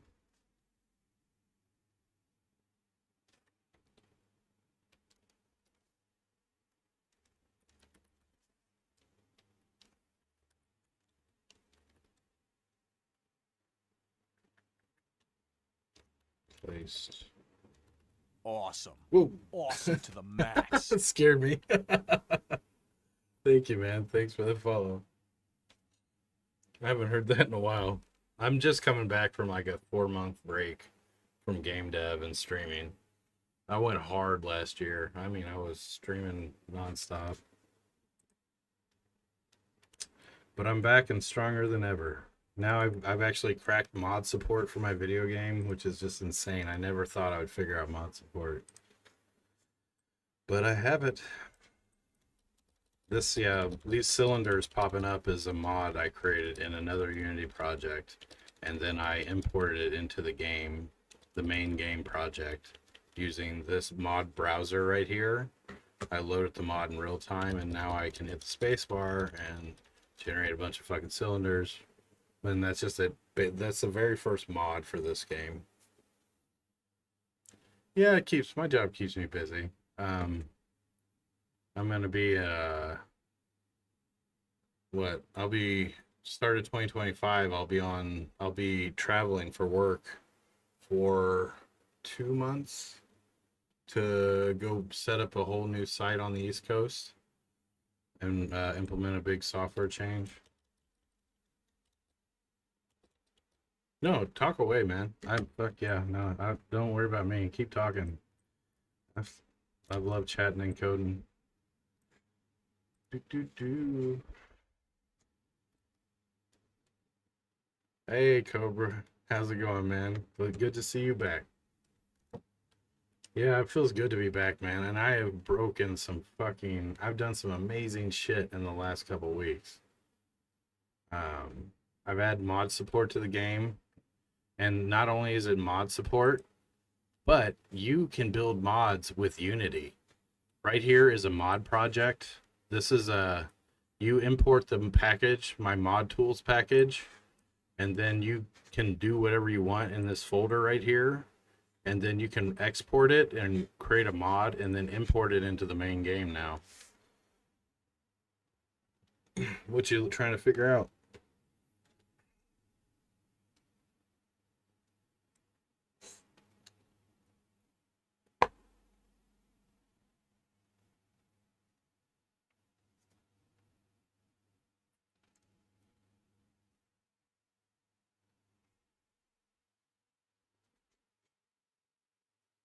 Hell yeah. I've been getting into card games and deck builders. Slay the Spire.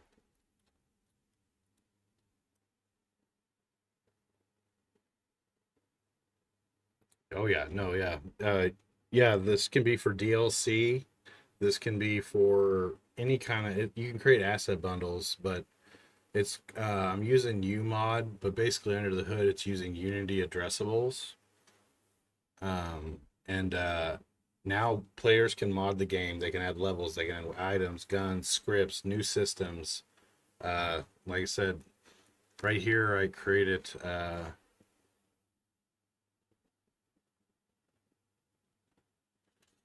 so what for your card system, if you got 3,000 cards in there, all right. So you got the images and you got the available information. So what you want to write an importer. You want a tool. So like so let me show you like this. Basically what I would do is, do you have the information for all 3,000 of them, or just the images? If you're wanting to import all 3,000 images and get them into game objects,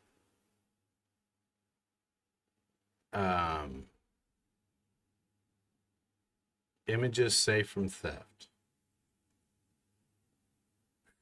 How does that work?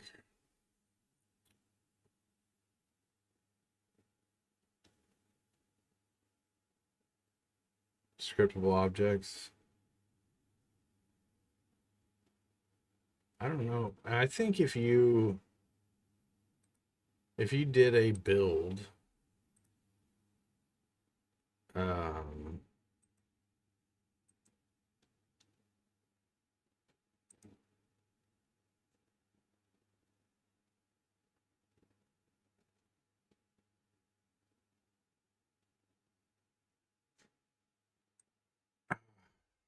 I don't know how you like keep people from decompiling the game and getting stuff like that.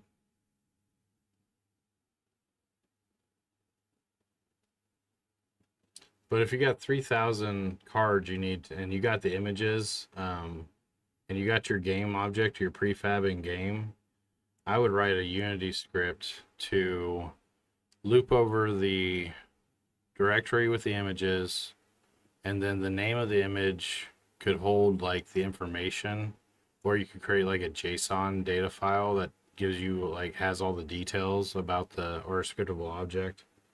Well, if you're trying to bulk insert 3,000 things into scriptable objects, yeah, I would write some kind of importer, some kind of tool to help you get the cards into the game faster.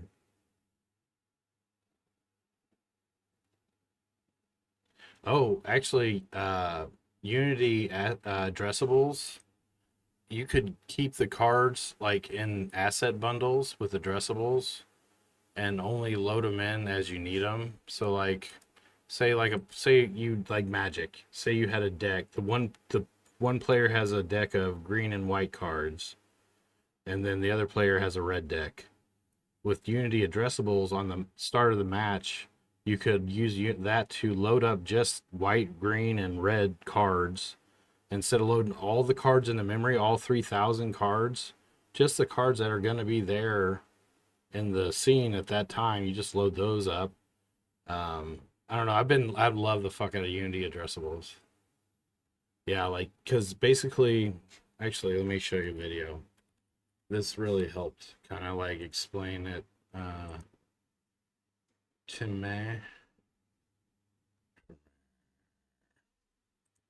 When creating a game, a solid content loading strategy is a key part of the development process. Starting the game fast, streaming assets in and out of memory, all of this has a fundamental role in providing the player with a smooth playing experience. In this fourth devlog, we're going to take a look at the techniques we employed to package the content of Chop Chop, an open source action adventure game demo we are making as part of the Open Projects initiative. As usual, the whole game is available for you to explore on the GitHub repository, and you will find the link in the description of this video. Before we talk about the way we package content for Chop Chop, let's take a small step back to understand the problem that we're trying to solve. In Unity, you structure a game by breaking it down into scenes. When not using asset bundles, scenes are then listed one by one in the build settings, which defines what ends up being packed into the build. If a prefab, a texture, or a material is referenced into one of those scenes, it will end up in the game build. We call these direct references. This doesn't give much control over memory, since when we load a scene, we also load all of its direct references. In addition to that, all assets that sit in the folders named resources are also included in one big compressed file included in the build.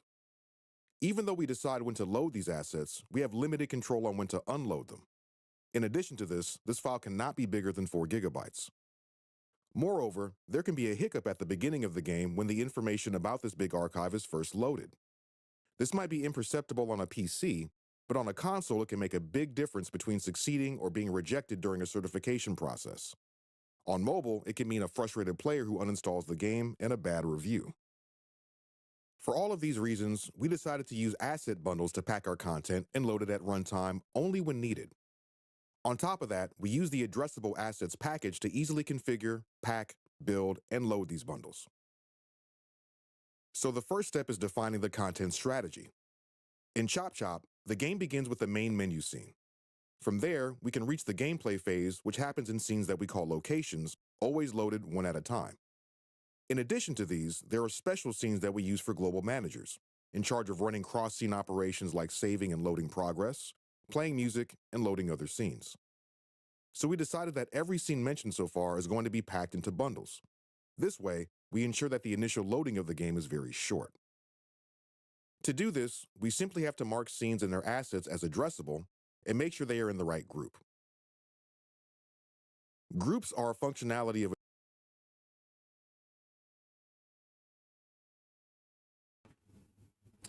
So like, or actually, hold on, let's watch this just a second longer. addressables that allows us to divide assets into logical units and to then be packed into asset bundles when building content. One important note, assets in the same group can be built into multiple asset bundles by choosing packs separately so that they are as independent as possible from each other. However, Unity always requires at least one scene in the build, which is designated as the entry point of the whole game. For this reason, we introduced a new, almost empty scene called Initialization, which, as you can notice, is the only scene in the build settings. Initialization is a one-use scene. Its only function is to load another scene called Persistent Managers, which is in charge of loading other scenes, such as the main menu or locations. At this point, initialization can unload itself and Persistent Managers takes over. From here, we're in asset bundle territory. Every new scene loading request will automatically find and load the correct asset bundle that contains the scene and all of its dependencies. To reference these scenes, we use a tool coming from the addressable assets package called Asset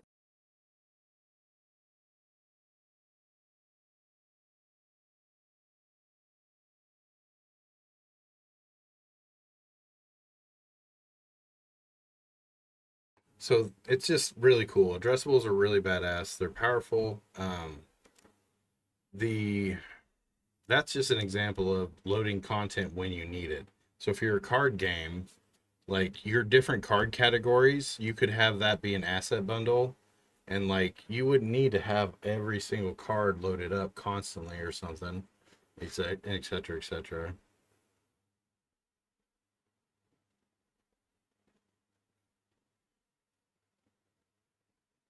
But for me, the way I'm going to use addressables is for mod support. So now you just open a Unity project, you import my Unity mod tools package, and you start building. You will go up here, you create a new mod, you name it, you set all the properties, you start putting your prefabs, your scripts, your textures, your materials all in here. And then, hey, Otto.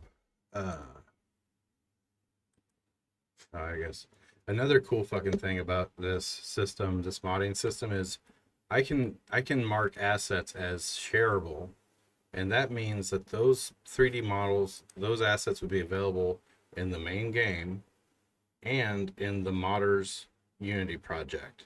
So like I could put 3D models or UIs or whatever in here or into the shareable assets, and those are going to exist in both the main game and the modders Unity project. Anyways, it's really neat. It's really helpful.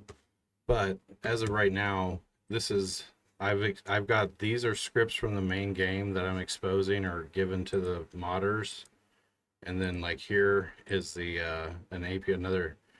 So every class that is a mod, a modders class or modding class, I'm going to put API on it.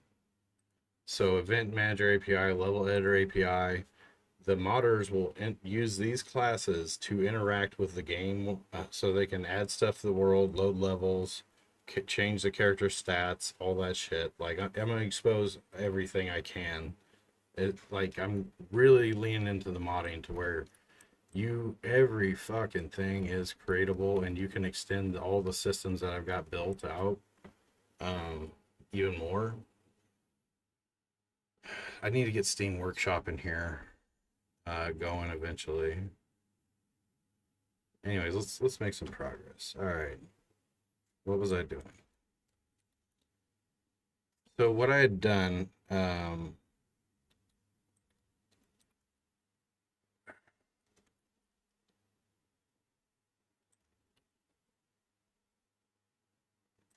me think.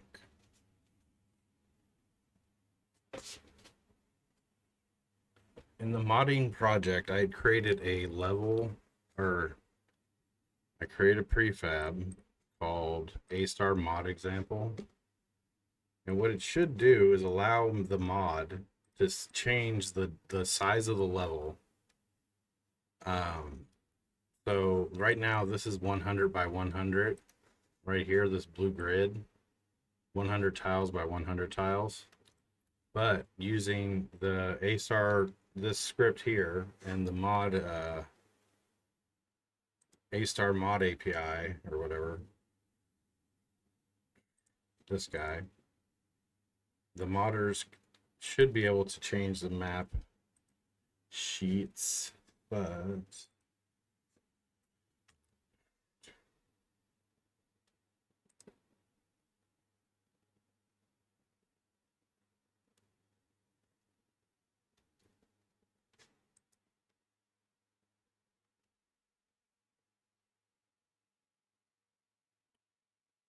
so let me show you what happens.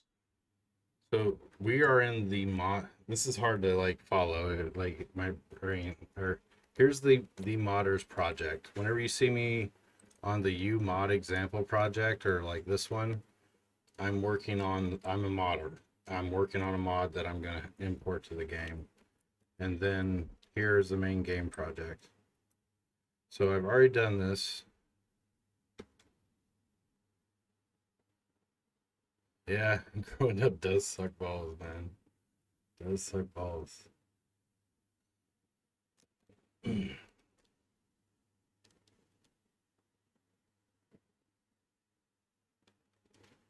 Yeah, that's why I'm trying to maximize my time. I'm 40. I still got like 20 or plus years or more. Hopefully. As long as I get a damn video game to market before I die, I'll be happy. I literally could die happy as soon as I release one game. I don't even care if it flops. Do not give a fuck. I just want to see a game I made on Steam and people are buying it and refunding it or keeping it. I don't care. It's there. All right, so the mod, I'm gonna hit play. I'm gonna load the mod up. I'm gonna try that object or the prefab I made to edit the level dimensions. And hopefully it works this time, but it's probably not. Probably not. Because I know why. All right, so here's the mod browser. It still needs, I got a bug because I didn't fix some code. But I clicked the mod that I just made. I hit load. Come on, you bastards. 91 seconds, or 91 milliseconds to load the mod. So now this mod is loaded, and this is the mod from over here. This Unity project that created the mod. So now if I come over here, go to the mod viewer. So this is a nice little window. It shows me which mods are loaded, and here's all the mods that are available. There's 5 mods. Only one is actually loaded into the game. Now the assets here, so here's the A-star mod example. Now if I instantiate that from the mod, and then I go down here, here it is in the scene now. It's right there. It doesn't have a 3D model or anything. It's just a script essentially. If I hit space, it should resize this blue grid from 100 to 100 to 50 by 50. Now I'm going to hit space. It doesn't do it. A-star mod API instance is null. Which makes, I mean, well, shouldn't be null. So this is a singleton in the main game, and I gave them this script in the modders project.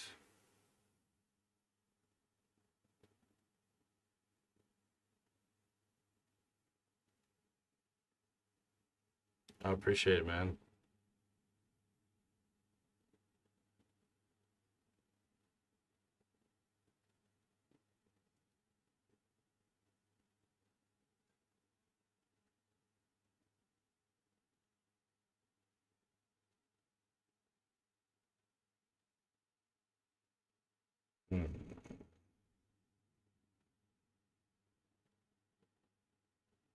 What am I thinking?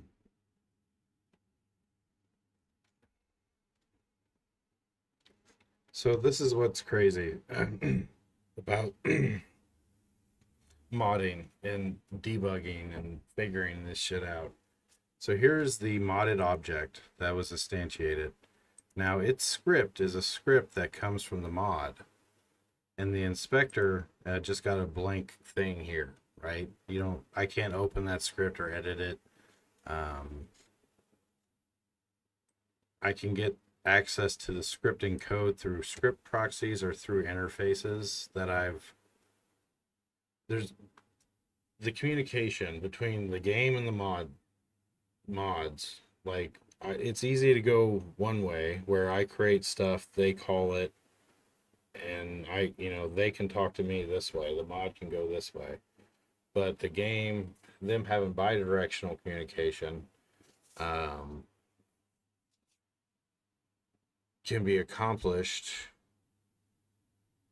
but how do I say this?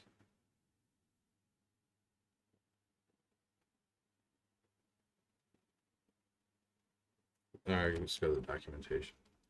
Basically, I could do it by strings. I could basically use reflection and strings to call methods and access fields and properties on bidirectionally on each other, because I know this object's going to exist and it has this property. So using reflection, in theory, they could, without knowing the actual data types, I could use strings and reflection to get it, but I need to document all those strings, and modders need to know about those magical strings, so they can know how to write the code and use the strings to access these things.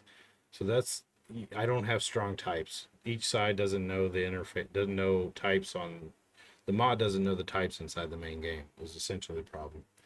But this is the answer right here.